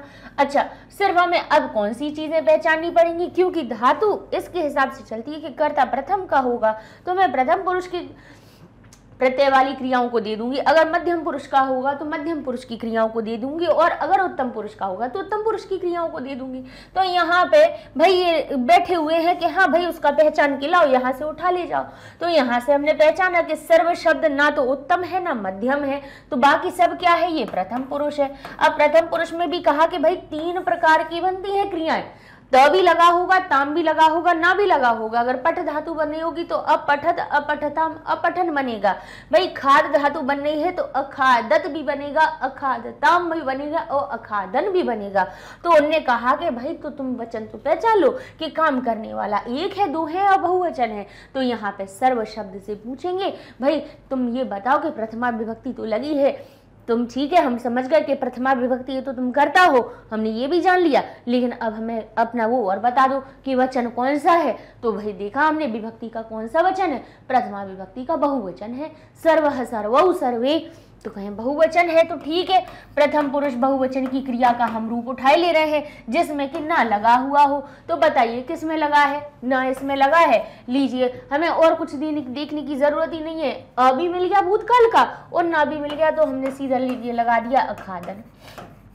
भाई क्रियाएं याद हैं, शब्द रूप याद हैं, धातु रूप याद हैं, तो ये सब लिखना बड़े आसान हो जाएगी। हमें ऐसे ही वाक्य बनाना हमारे लिए आसान हो जाते हैं। अब लिखा है किम पितामह भ्रमणाय। अब देखिए किम क्या, अब ये क्या हो गया भाई, ये क्या, किम तो प्रश्नवाचक शब्द है, करता है क्या, नहीं है। भ्रमणाय, भ्रमण के लिए, तो भाई यहाँ पे तो चतुर्थी विभक्ति लगी है भ्रमण शब्द में, भ्रमणाय बालकाय चतुर्थी है, तो कर्तरी प्रथमा। भाई कर्ता क्या, क्योंकि हमें क्रिया लगानी ना, तो इसलिए हम सबसे पहले इसमें कर्ता ढूंढ रहे हैं, तब हम क्रिया पे जाएंगे। तो किम शब्द में है क्या, बोले प्रथमा विभक्ति, तो लेकिन ये तो क्या शब्द है, ये तो प्रश्नवाचक शब्द है, तो भाई ये तो कर्ता नहीं बन रहा है। तो कर्ता कौन है फिर, प्रथमा विभक्ति देखो किसमें और में है, पितामह में है। पितामह किसको कहते हैं, बताइए किसको कहते हैं पितामह, दादाजी को कहते हैं। पिता हमारे पापा होते हैं, जनक होते हैं, और भाई उनके भी जो पिता हैं वो हमारे पितामह होते हैं। तो यहाँ पे भाई क्या लिखा है, पितामह शब्द कैसा है, अकारांत शब्द है, प्रथमा विभक्ति एक वचन का रूप बना हुआ है। तो पितामह, तो हमें बस इनसे ये पूछना है कि हमें ये नहीं पता करना कि आपका नाम क्या है या क्या है, ये अकारांत है इकारांत है, इससे हमें नहीं मतलब, हमें तो केवल प्रथमा विभक्ति से मतलब है। तो उन्होंने कहा ठीक है हम बता देते हैं। तो यहाँ पे पितामह शब्द में उन्होंने कहा कि आप तो पहले ये बताओ कि पुरुष कौन सा है, क्योंकि क्रियाएं तो भाई पुरुष के हिसाब से चलती हैं, नाम से उन्हें कोई नहीं लेना देना। तो कहेंगे ना तो अहम आवाम वयम है, ना तो हम युवाम यूयम है, अर्थात ये दोनों क्रियाएं तो ना आने वाली हैं। आने वाली केस कौन सी है, प्रथम पुरुष की क्रिया। कैसे कहेंगी, तो बोले इनसे पूछ लो कि आप, ठीक है हमने पहचान लिया कि ये प्रथम पुरुष है, लेकिन आप वचन भी पहचानो क्योंकि 3 प्रकार से बनेगी। तो बताइए एक है, 2 है या बहुत है, बोले एक ही है, तो हमारी क्रिया कौन सी आएगी, बोले त वाली आएगी जिसमें हलंत लगा हुआ हो, क्योंकि भूतकाल में जब प्रथम पुरुष एक वचन के लिए क्रिया लगाई जाती है तो उसमें त हलंत लगा हुआ होता है। तो यहाँ पे कौन सा होगा बताइए, गच्छन्ति, अगच्छन, गच्छति। अब आप कहोगे लो ता वाली तो मिली ही नहीं, अब क्या करें, अब आप कहोगे लो ता वाली तो मिली ही नहीं, यहाँ पे तो गच्छन्ति है, अगच्छन है, गच्छति इसमें लिखा हुआ है, अब क्या करें, ये तो बड़ी विडंबना हो गई। तो अब हम इसकी विडंबना को आपको सुलझाए दे रहे हैं कैसे। अब हमने यहाँ पे लिख दी लट लकार की क्रियाएं, ठीक है, लंग लकार की चल रही है, ये भूतकाल की चल रही हैं, चलने दो कोई दिक्कत नहीं। अब लेकिन हमें अगर ऐसा हो जाए कि लंग लकार की क्रिया करनी है लेकिन हमें उसकी प्रत्यय वाली तो कोई मिल नहीं रही, तो गलती मत कर देना कि आप कहो कि गच्छन्ति हमारी कहाँ की है, वर्तमान की, गच्छति हमारी वर्तमान की है, तो आपको अगच्छन लगा दो। कभी ऐसा मत करना, क्योंकि जो क्रिया अगच्छन है वो बहुवचन के कर्ता के लिए है, लेकिन कर्ता हमारा एक वचन है, तो कभी भी एक वचन की क्रिया के लिए बहुवचन, एक वचन के कर्ता के लिए बहुवचन की क्रिया नहीं आएगी। थोड़ा सा दिमाग लगाइएगा। अब चलिए तो हम देख लेते हैं अब लट लकार की क्रियाओं का क्या करना है। अब हम बता रहे क्या करना है। तो ये हो गया हमारा प्रथम पुरुष, लीजिए प्रथम पुरुष, मध्यम पुरुष और उत्तम पुरुष, ठीक है, ये लिख दिए हमने। अब लट लकार की क्रियाओं में क्या लगाया जाता है, एक वचन का कर्ता होगा तो उसकी क्रिया में ती लगा देंगे। हमारा प्रथम पुरुष का द्विवचन का कर्ता होगा तो क्रिया में तह लगा देंगे, और बहुवचन का होगा तो अंति लगा देंगे, ठीक है। फिर मध्यम पुरुष की क्रिया में सी लगा देंगे, और हमारी मध्यम पुरुष के द्विवचन के लिए थ लगा देंगे, बहुवचन के लिए थ लगा देंगे। फिर उत्तम पुरुष की क्रिया के लिए आमी लगा देंगे, फिर आमह लगा देंगे और आवह लगा देंगे। इस प्रकार से तो वही हमारी क्रियाएं बन जाती हैं। तो ठीक है, ठीक है, ती तह अंति सी थ थ आमी आव आमह बन गई। अब लेकिन आप कहोगे इससे भूतकाल का क्या लेना देना, तो बिल्कुल लेना देना है। अगर कोई क्रिया आपको ती तह अंति सी थ थ आमी आव आमह लगी हुई दिखे, लेकिन उसके बाद में अगर स्म ये अव्यय जोड़ दिया गया, अगर ये स्म शब्द अगर आपने अगर उसमें जोड़ दिया तो वो वर्तमान से सीधे भूतकाल में बदल जाती है। अगर आपने इसमें बदल दिया, इसमें लगा दिया इसमें, तो फिर ये क्या होने वाली है, ये बदल के भूतकाल का रूप बता देगी। जहां हम कह रहे थे पढ़ रहा है, वहीं वो कह रहे थे पढ़ता है, वहीं उसका रूप हो जाएगा कि पढ़ता था या पढ़ रहा था। था थी थे का अर्थ जुड़ जाएगा इसम शब्द से। तो भाई अब तो समझ में आ गया आपको कि भूतकाल की क्रिया इसमें लगाने से बन जाती है। तो या तो हमें ये ता वाली मिल जाए तो भी ठीक है, और नहीं मिलती है तो फिर प्रथम पुरुष एक वचन की ती वाली इसमें मिल जाए तो भी ठीक है। तो कहेंगे ये तो हमारे सामने ही लिखी थी लेकिन बस पता नहीं था इसलिए नहीं कर पा रहे थे, लेकिन हमने बता तो दिया। क्यों चिंता करती हो, इसीलिए तो हम बता रहे हैं। क्यों बता रहे हैं बताइए। तो हमारी प्रथम पुरुष एक वचन की क्रिया कौन सी मिल जाएगी, गच्छति इसम। ठीक है, तो ये क्या हो गए, इसका एक तरह से याद रख लीजिए कि इसका एक ये पर्याय है। अगच्छत, चाहे हमारा अगच्छत लिखा हुआ हो, ठीक है, प्रथम पुरुष एक वचन की क्रिया, या फिर गच्छति में अगर इसमें लगा दिया जाए तब भी ये इसका भी अर्थ निकलेगा कि गया था, जा रहा था, और इसका भी अर्थ हो जाएगा कि जा रहा था या गया था, जाता था। ठीक है, था थी का अर्थ जुड़ जाएगा। समझ गए। तो इस तरह से हमने क्रिया निकाल ली, क्योंकि भाई ये हमारी क्रिया कैसी हो रही थी, गच्छन्ति। गच्छन्ति क्रिया किसके लिए आती, बोले प्रथम पुरुष के बहुवचन के लिए आती है। हमारा कर्ता तो केवल एक वचन का ही है, ये भी हमारी प्रथम पुरुष बहुवचन की क्रिया थी। जब तक कर्ता हमारा एक वचन का है तो बहुवचन की क्रिया हम कैसे लगाएंगे, बिल्कुल नहीं लगाएंगे। इसलिए हमने गच्छति इस को लगाया जो कि प्रथम पुरुष एक वचन की क्रिया है और थाति थे का अर्थ भी बता रही है। समझ गए। इस तरह से भाई थोड़ा सा हम अपनी बुद्धि का प्रयोग करके हम सही उत्तर ढूंढ सकते हैं। समझ गए। चलिए आगे चले, देख लेते हैं दूसरा अगला प्रश्न क्या कह रहा है। ठीक है, अब देखिए, गत वर्षे वयम मुंबई नगरे। गत वर्षे यानी गए हुए वर्ष में, बीते हुए वर्ष में। गत कहते हैं ना कि गत वर्षे, विगत वर्षे यानी बीते हुए वर्ष में जो निकल गया, चला गया। वयम हम मुंबई नगरे। अब देखिए क्या लिखा है, अवसामः वसामः अवसाम। अब देखिए वस धातु है, वस यानी रहना। ठीक है, वस धातु है। अब हमें कुछ नहीं लेना देना कि अब हमने ये तो देख लिया, चलो वस धातु है, लेकिन हमें ये देखना है कि गत वर्षे वयम और मुंबई नगरी, ये तीन जो शब्द हैं इनमें कर्ता कौन सा है, क्योंकि हमें क्रिया लगानी है। तो कर्ता ढूंढे। गत वर्षे, वर्ष शब्द में एक ही मात्रा सप्तमी विभक्ति नहीं है। मुंबई नगरे सप्तमी विभक्ति है, नहीं है। सप्तमी कर्तरी तो प्रथमा होता है। तो वयम शब्द हमें मिल गया। वयम शब्द मिल गया हमें अस्मद के शब्द रूपों में। अस्मद के जब शब्द रूप हमने याद करवाए थे तो उसमें प्रथमा विभक्ति में हमने आपको 3 रूप उसके बताए थे। अस्मद का अर्थ होता है मैं, और जब वह प्रथमा विभक्ति में रूप बनाता है तो उसका क्या रूप बनता है, अहम, आवाम और वयम।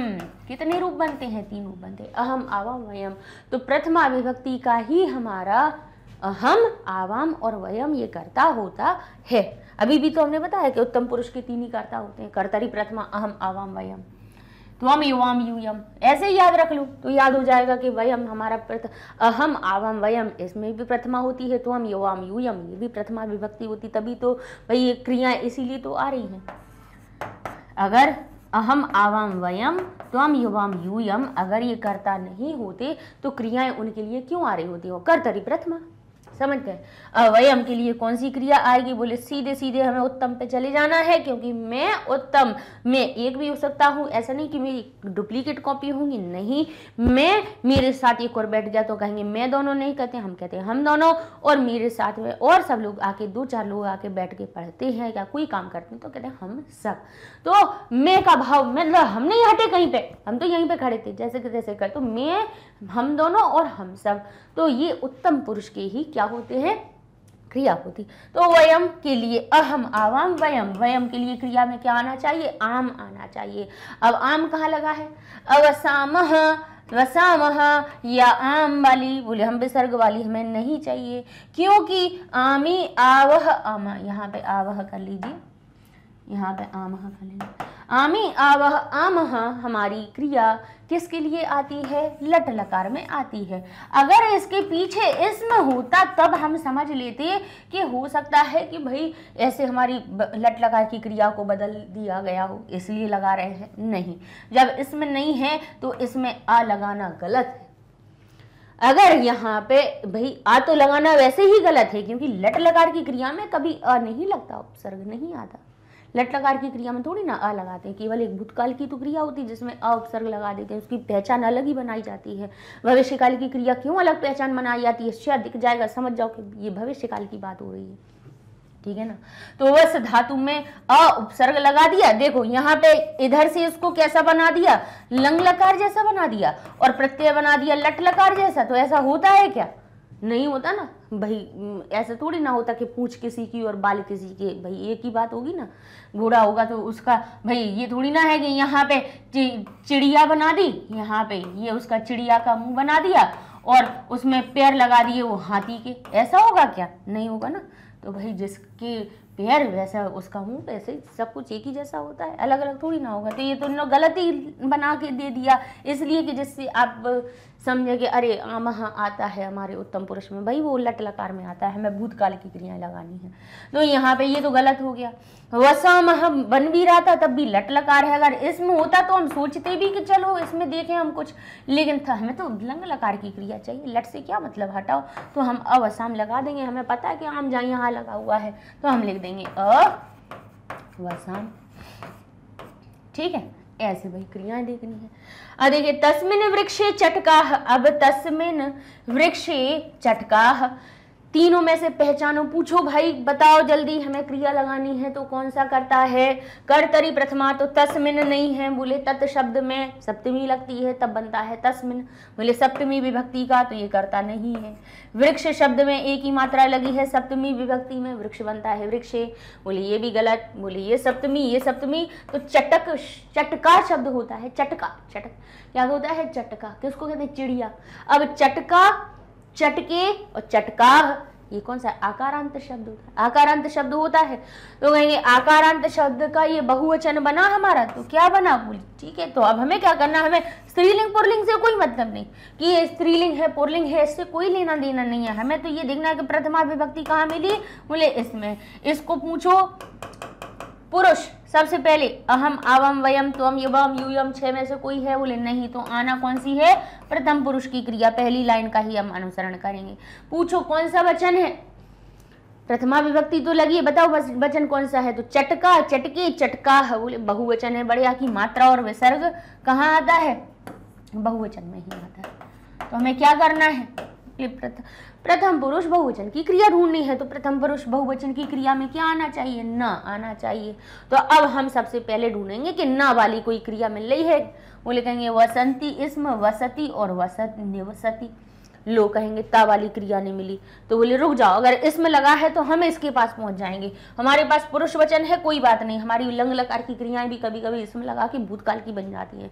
तो इनसे पूछे लेते बताओ प्रथम पुरुष में बहुवचन की क्रिया में क्या लगता है, वो कहेंगे अंति और इसमें लगता है, तो बताइए अंति इसमें कहाँ लगा है, ये लगा है, तो हमारी बन गई क्रिया। निवसती, बोले एक वचन के लिए आता, बोले नहीं भूतकाल की तो है नहीं है, इसमें नहीं लगा, तो बोले गलत, लट लकार की नहीं चाहिए। निवसती इसमें चाहिए, बोले नहीं हमें भूतकाल की तो चाहिए लेकिन एक वचन की नहीं चाहिए, हमें तो बहुवचन वाली चाहिए ना।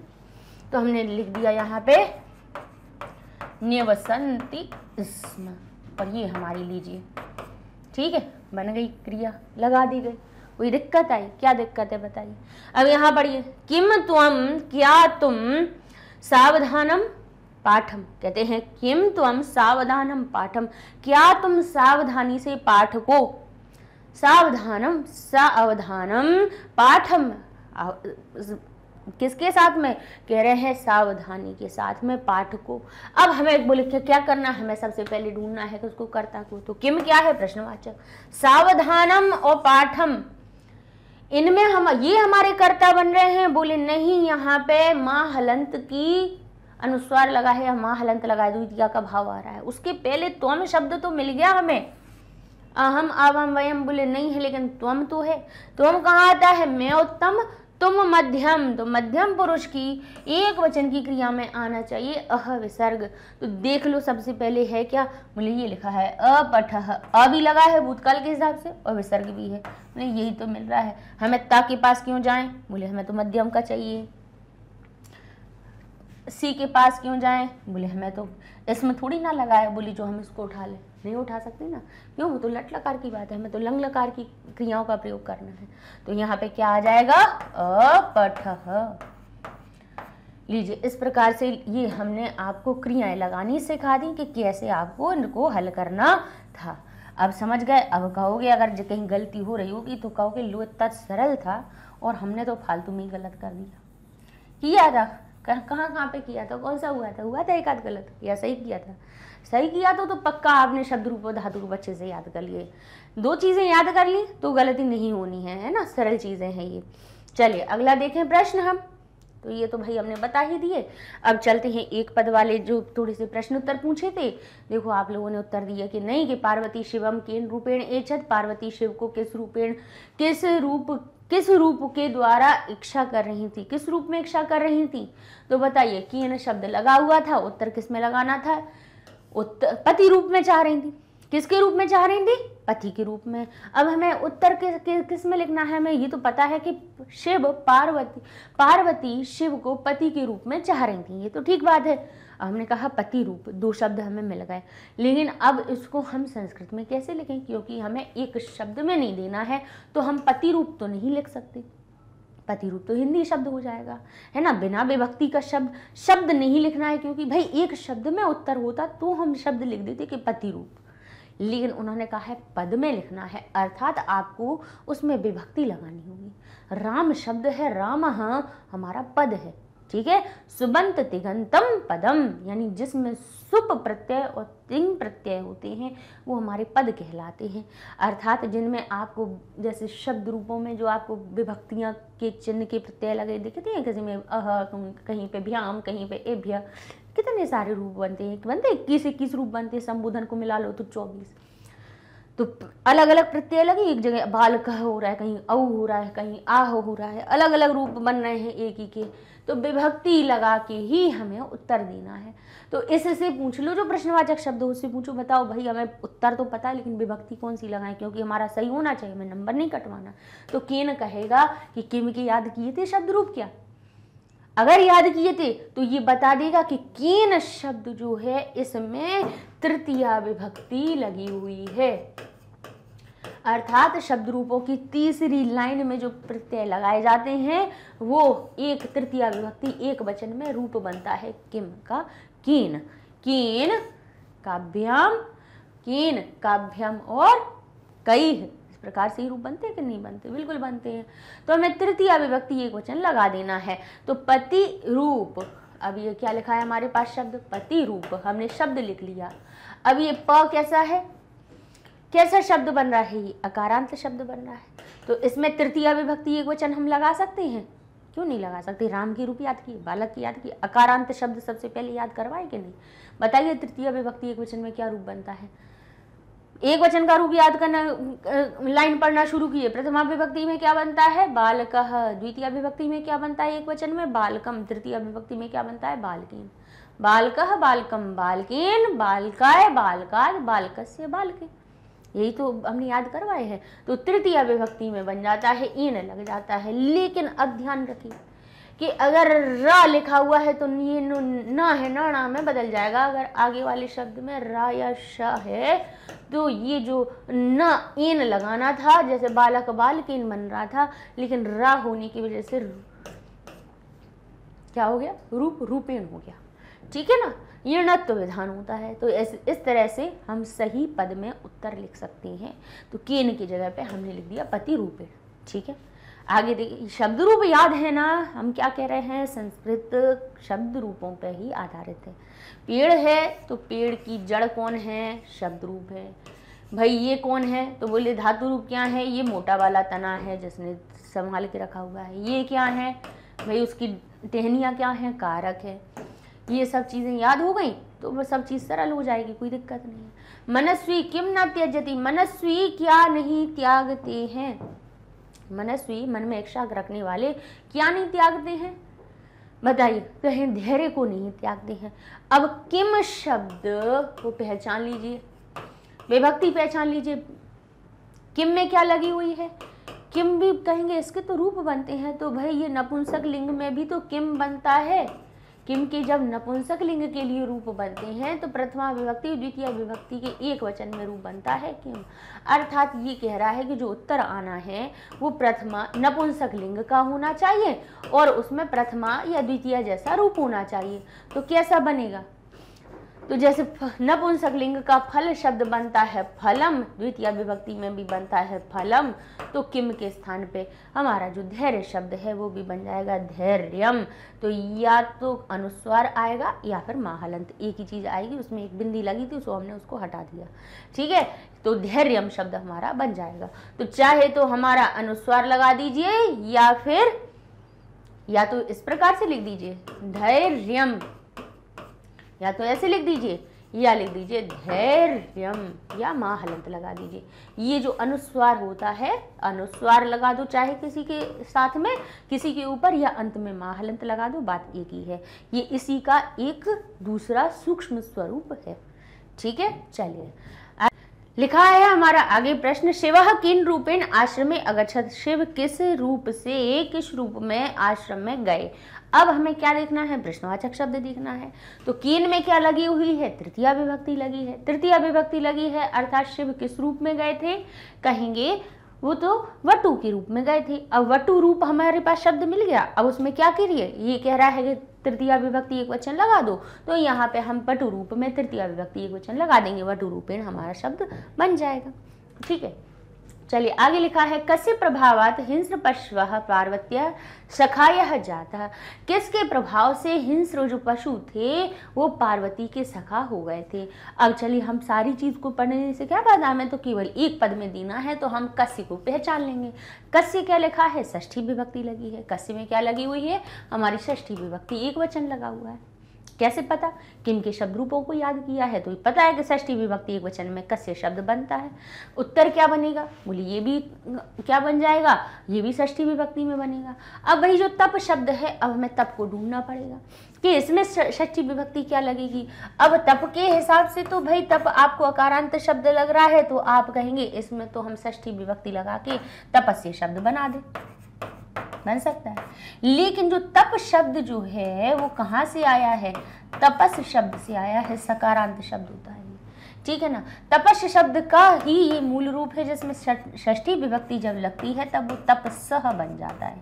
क्या बन जाता है? तपस्सह। तो या तो अब हम लिखें यहाँ पे तपस्सह। अब अगर ऐसा हो कि आपको नहीं समझ में आ रहा हो, भाई सकारांत तक के नहीं याद किए, नहीं आ रहा हो, तो एक काम हम कर सकते हैं। क्या कर सकते हैं कि जैसे यहाँ पे क्या लिखा है, किसके प्रभाव से, तो उत्तर क्या आ रहा है? तप। आप हिंदी में उस उत्तर को क्या बोल रहे हैं? तप के प्रभाव से, ठीक है। अब इस हिसाब से तप में के की विभक्ति लगनी है, अर्थात तपस्सह लगाना है, हमें तपस्सह लिखाना है। प्रभाव में से लगाना है तो पंचमी विभक्ति लगा के प्रभाव शब्द प्रभावात बन गया। जैसे बालक बनता है बालकात, वैसे प्रभाव बन गया प्रभावात। तो हम इसका एक और हमारा तोड़ होता है, यानी कि अगर हमें आगे वाले पद की कभी भी, ये तो थोड़ा सा एक शॉर्टकट है लेकिन बता रहे हैं कि आगे वाले शब्द की अगर कभी कभी हमें विभक्ति ना आए तो आगे जो उसका आगे आने वाला जो अगला पद हो उसमें उसको जोड़ दीजिए, तो वो समासिक पद हो जाता है। तो यहाँ पे समास कर दीजिए, तो यहाँ पे तप शब्द को इससे ये जो चिन्ह लगा देते हैं, इससे डैश से ये हो जाता है कि ये इसी में जुड़ा हुआ है, यानी एक विभक्ति हो गई है, इन दोनों की एक ही विभक्ति। इसी को समास करना भी कहते हैं, ठीक है। तो संस्कृत में ये शब्द बहुत अच्छा होता है। ये समास ऐसा होता है कि हम भाई ये आगे वाले शब्द की विभक्ति को ये पीछे वाला शब्द क्या करता है, अपने साथ में जोड़ लेता है और उसका लोप कर दो और दोनों को साथ में लिख दो, और इस अंत वाले पद की जरूर विभक्ति लगो। पूर्व पद की विभक्ति का लोप हो जाता है, अंतिम वाली विभक्ति का पद लगा देते हैं, विभक्ति लगा देते हैं और एक समासिक पद बन जाता है। तो या तो हम कस्य की जगह पे सिर्फ हम लिखें तपस्सह, इस प्रकार से अलग अलग लिखें तो हो जाएगा तपस्सह प्रभावात, और नहीं है तो आप क्या करिए, सीधा तप प्रभावात भी आप उत्तर लिख सकते हैं, ठीक है। चलिए आगे लिखा है, शिवः पार्वत्याः केन प्रीतः प्रसन्नः। शिव पार्वती के केन किसके द्वारा, प्रीतः यानी प्रसन्न हो गए थे। किसके द्वारा प्रसन्न हो गए थे? किससे प्रसन्न हो गए थे? केन कहेगा उनके संकल्प से। अब केन हमें संकल्प लिख दिया या दृढ़ संकल्प लिख दिया? केन ने कहा कि तृतीया विभक्ति लगा दो, तो हमने एन लगा दिया, और यहाँ भी दृढ़ संकल्प लगा लिखो तो उसमें भी एन लगा दिया, बस बन गया हमारा उत्तर। कहानी पढ़ी है, उत्तर हिंदी में भी पता है तो उसको संस्कृत में बना सकते हो आप। यहाँ लिखा है कया, पार्वती कया सह गौरी शंकरम गच्छति। इसमें पार्वती किसके साथ गौरी शंकर जा गई, किसके साथ में गौरी शंकर पर्वत को गई थी, क्योंकि गई थी या जा रही थी, गई थी था थी का अर्थ निकलेगा क्योंकि इसमें लगा हुआ है। तो कया शब्द में क्या लगी है, पूछो इससे विभक्ति कौन सी है, बोले इसमें भी तृतीया है।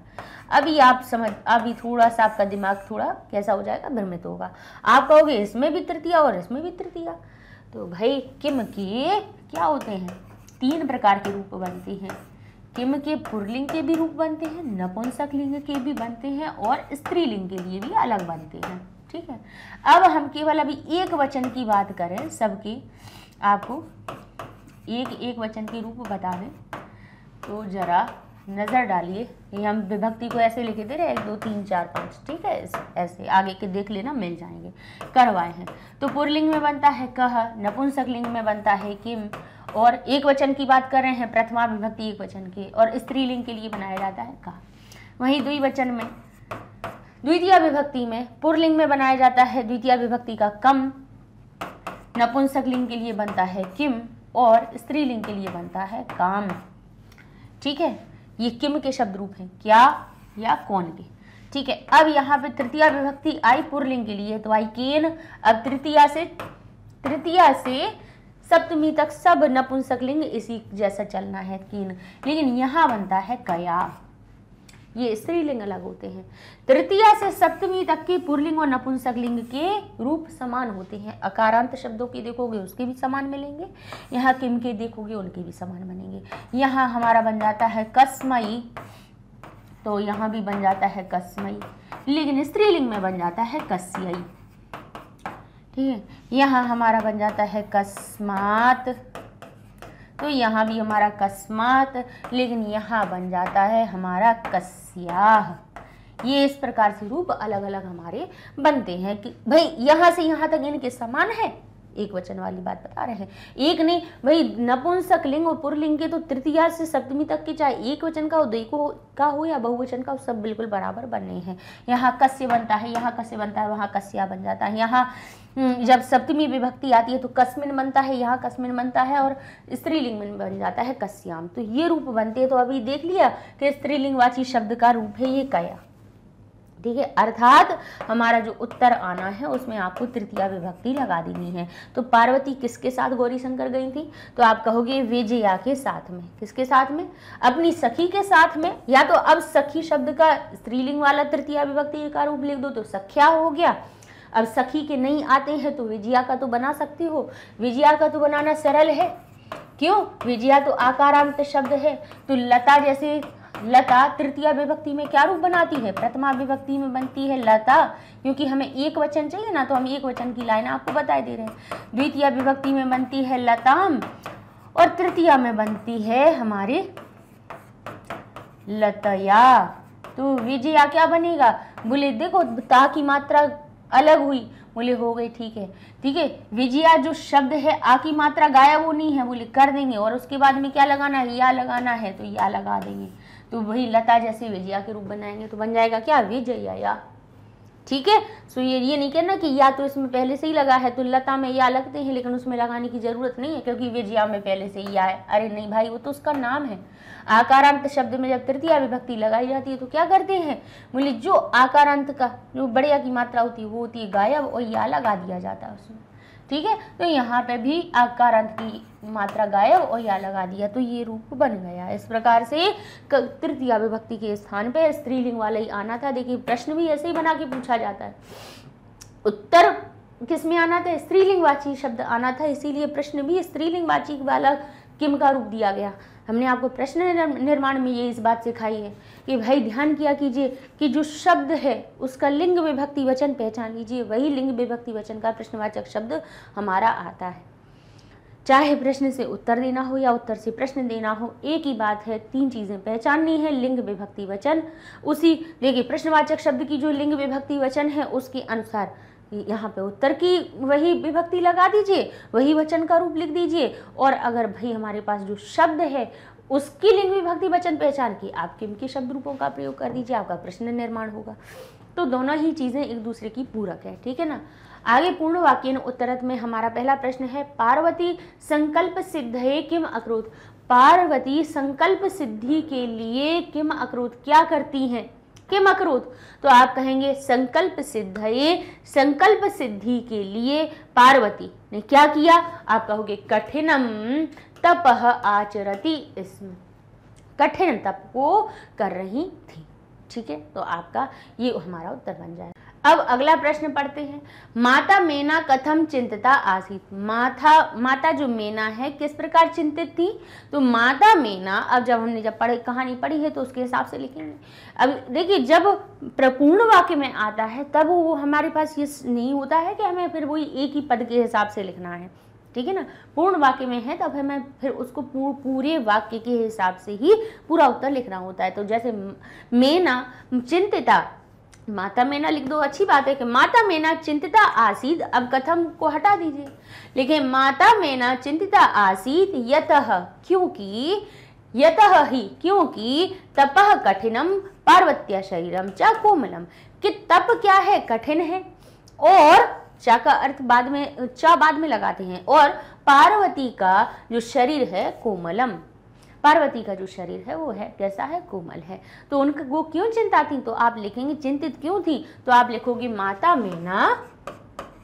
मेना चिंतिता आसीत यतः ही, क्योंकि तपः कठिनम, तप कठिन है, और पार्वत्या शरीरम कैसा है, कोमलम, कोमल है, ठीक है ना। अच्छा यहाँ पे देखिए जो तप शब्द है तपस से मिलकर बना है, जरा हम एक वीडियो भी बना देंगे आप लोगों के लिए, सकारांत जो तपस शब्द है इसके शब्द रूप भी लिखवा देंगे। इसमें द्वितीय विभक्ति देखिए, कठिन शब्द कठिनम बना हुआ है, तो तप शब्द भी द्वितीय विभक्ति का, तप में भी द्वितीय विभक्ति है, विसर्ग दिख रहा हो तो ये नहीं समझना जैसे बालक हमारा प्रथमा विभक्ति में बालकः बन जाता है। तप शब्द प्रथमा में भी तपः बनता है और द्वितीय में भी तपः बनता है, ठीक है ना। तो आगे लिखे जी, ये वाला हमारा दूसरा प्रश्न हो जाता है। आगे लिखा है, कह पाप भाग भवती, कौन पाप का भागी होता है, यह यानी जो, यह का अर्थ क्या होता है, जो, यह यानी जो, शिवस्य, शिवस्य, शिव की, काकी के अर्थ जोड़ना है, षष्ठी लगाई हमने, यह यानी जो, शिवस्य निंदा, शिव की निंदा, करोति करता है, सह पाप भाग, वह पाप का भागी भवती होता है, यह च और जो, तो पहले यह फिर च, यह च और जो, निंदाम शृणोति, निंदा को सुनता है, सह अपि पाप भाग, वह भी पाप का भागी होता है। जो शिव की निंदा करता है वो तो पाप का भागी होता ही है, और जो सुनता है वो भी पाप का भागी होता है। तो ये तो आपकी कहानी से जुड़ी हुई प्रश्न उत्तर थे, लेकिन कई बार आपको इस तरह से भी पूछा जाता है, तो वो भी हम तरीके के आपको से प्रश्न उत्तर पूछे हैं कि जैसे लिखा है, पाठांशम पठत अधोदत्तान प्रश्नांचा उत्तरत, पाठांश को पढ़ करके अधोदत्त प्रश्नांश जो नीचे दिए हुए प्रश्न हैं उनको लिखिए। तो भाई आगे चल के आप जब आगे 9वीं 10वीं कक्षा में आएंगे तब आपका तरीका यही बदलने वाला है कि आपको पाठ का अंश दे दिया जाएगा और उससे जुड़े हुए प्रश्न उत्तर पूछ लिए जाते हैं, ठीक है। वैसे देखिए जब तक 6वीं 7वीं 8वीं 9वीं ये हमारी कैसी हैं, लोकल कक्षाएं हैं। लोकल कक्षाओं का मतलब यानी कि आपके स्कूल से प्रश्न पत्र बनाए जाते हैं, तो शिक्षक के ऊपर निर्भर करता है कि वो अभ्यास से जुड़े हुए प्रश्न देना चाहता है या फिर आपको गद्यांश या पद्यांश से जो सीबीएसई पैटर्न जो पैटर्न आ रहा है या सीबीएसई ने जो प्रारूप बनाया है उसके हिसाब से देना चाह रहा है। तो ये निर्भर करता है कि भाई वो आपके शिक्षक कैसा बनाना चाहते हैं। लेकिन हम आपकी तैयारी अभी से ही ऐसी करवाना चाह रहे हैं कि आप जब आगे बड़ी बोर्ड की परीक्षा में पहुँचें और उसमें जब इस तरह से प्रश्न आए तो आपको वो चीज़ करनी पहले से ही आ जाए कि हमें तो पता है कि कैसे पाठांश से पाठांश लिख दिया जाता है, यानी पाठ का एक छोटा सा अंश लिख दिया जाता है, चाहे वो गद्य के रूप में हो, चाहे नाटक के रूप में हो या श्लोक के रूप में हो, लिख दिया जाता है और उसी से जुड़े हुए प्रश्न पूछ लिए जाते हैं। तो उन प्रश्नों को हम इस अंश में से कैसे ढूंढें वो हम आपको सिखा देते हैं, ठीक है। तो देखिए मैना क्या कहती है? अब मैना और जब पार्वती का संवाद हो रहा था उतनी पंक्तियां ये लिखी हुई हैं। मैना कहती है वत्से, यानी हे मेरी बेटी के लिए अपनी संबोधित करते बोलती हैं, मनीषिता देवता गृहे संति, मनीषिता देवता गृहे संति तपः कठिनम भवति तब शरीरम सुकोमलम वर्तते ग्रहे एव वश। कहते हैं मन के इच्छित देवता तो घर में ही है, मन ईशिता, मन में जो तुम चाहती हो वो देवता तो घर में ही है। तपः कठिन भवति, तब तो कठिन होता है। तब शरीरम सुकोमलम वर्तते, और तब यानी तुम्हारा, त्वम शब्द युष्मद शब्द की षष्ठी विभक्ति का रूप तब बनता है, तो षष्ठी विभक्ति है तो तुम्हारा शरीर सुकोमल वर्तते, सुकोमल है। ग्रहे एव बस, घर में ही रहो।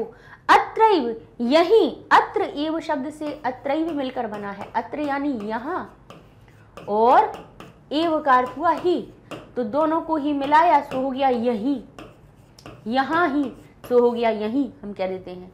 ठीक है, अत्रैव यहाँ ही। तब अभिलाषा, तब अभिलाषा किससे मिलकर बना है? तब को अलग कीजिए तो अभिलाषा शब्द, अभिलाषा सफला भविष्यति, यही तुम्हारी, तब का अर्थ हुआ तुम्हारी अभिलाषा सफल हो जाएगी। ठीक है। पार्वती, पार्वती कहती अम्ब, अम्ब किसको कहा जाता है? माता को। अम्ब यानी माता, तादृशः अभिलाषा, उस प्रकार की अभिलाषा, क्योंकि उन्होंने, वो किसको चाह रही थी?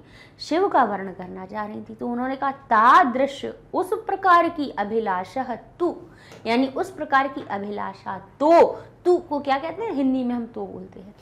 तादृशः अभिलाषः तू, उस प्रकार की अभिलाषा तो तपसा एव पूर्ण भविष्यति, तप के द्वारा ही पूर्ण होगी। तपसा एव, तृतीया विभक्ति, तप, तप के द्वारा ही पूर्ण होगी। अन्यथा, नहीं तो, अन्यथा यानी नहीं तो, तादृशम चा पतिम कथम प्राप्स्यामि, उस प्रकार के पति किस प्रकार प्राप्त होंगे। अहम, मैं, तपः एव चरिष्यामि, मैं तो तप ही करूंगी। इति मम संकल्पः, यह मेरा संकल्प है। अब ये जो चर धातु है, चर धातु चलने के लिए भी प्रयोग होती है, चर, चरने के लिए भी होती है, यानी जो गाय भैंस चौपाए जो भी होते हैं, कौन? चौपाई, यानी चार पैरों पे चलने वाले जानवर जो होते हैं, जो घास फूस पत्तियां खाते हैं, वो चलते चलते खाते हैं, इसीलिए उनको चरती, उनके जो चरना होता है, हम कहते हैं ना कि गाय घास चरती है, बकरी घास चरती है, तो चरना यानी विचरण करते हुए चलना। तो चर का अर्थ होता है विचरण करना, चलना भी होता है, खाना भी होता है, और लगे रहना भी होता है। किसी चीज में लग जाना या लगे रहना भी अर्थ चर से निकलता है। चर के धातु के कई रूप, कई अर्थ निकलते हैं। तो ऐसे नहीं समझना कि अहम तपः एव चरिष्यामि, कि मैं तो तप को चरूंगी, ये नहीं है अर्थ इसका। इसका अर्थ है कि मैं तो तप में ही लीन रहूंगी, मैं तो तप में ही लगूंगी। इति मम संकल्प है, ऐसा मेरा संकल्प है।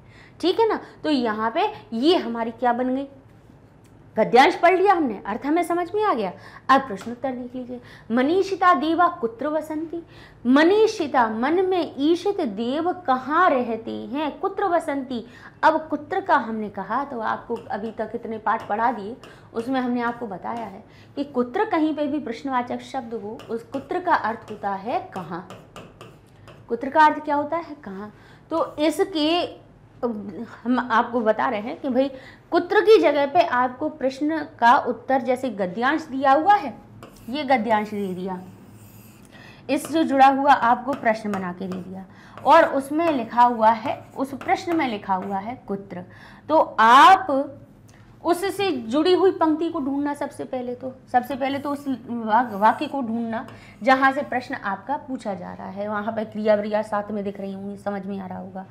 अब कुत्र के स्थान पे इनमें से ये आपको वाक्य में कई शब्द दिखेंगे, जैसे यहाँ पे देखिए, यहाँ पे अब जैसे मनीषिता, देवता, संति आपको दिखाई दे रहे हैं। अब ये यहाँ से यहाँ तक आप इस लाइन को पढ़िए, और आपको प्रश्न क्या मिला है? प्रश्नवाचक शब्द क्या मिला है? कुत्र।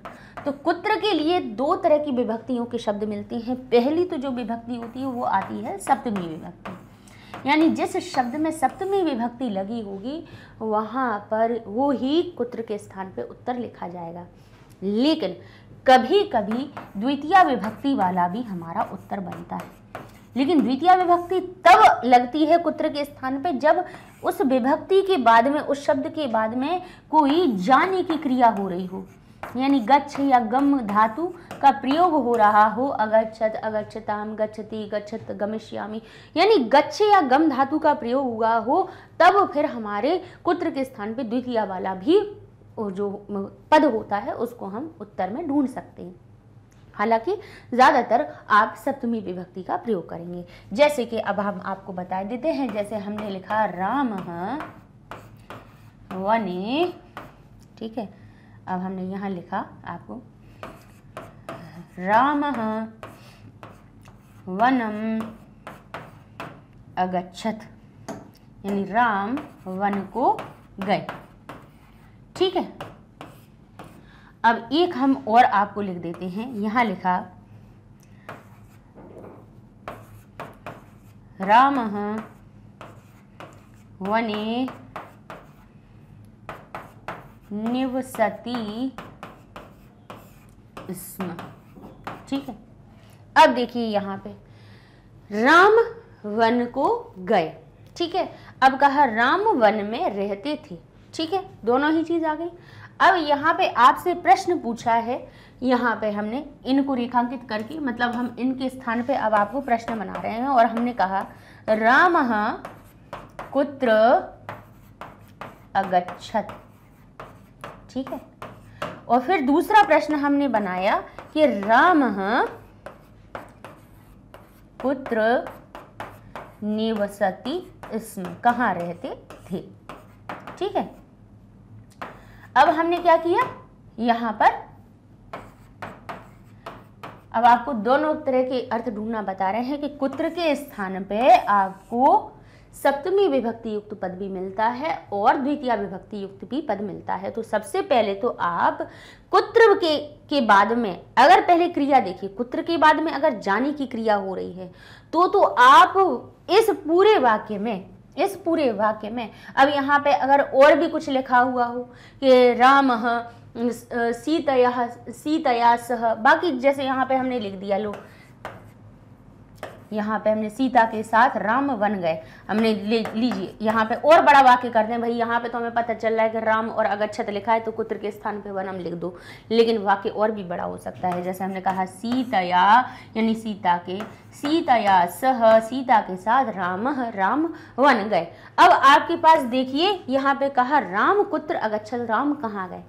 अब आपके पास कितने, 5 पद हो गए, 5 पद है, 1 2 3 4 5। अब आप कहोगे कुत्र के स्थान पे आप क्या लिखोगे, राम और अगच्छत तो नहीं लिखोगे, क्योंकि राम और अगच्छत तो हमारे प्रश्न में ही दिए हैं, क्योंकि बच्चे यहीं पे परेशान होते हैं। अब आपके साथ में सीतया भी है, सह भी है और वनम भी है।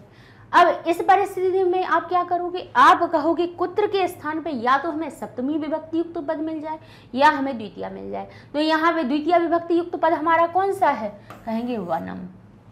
तो हमारा उत्तर क्या बन जाएगा, यहाँ पे हम लिख देंगे रामः और कुत्र के स्थान पे लिख देंगे वनम और अगच्छत हमारा उत्तर बन जाए, ठीक है।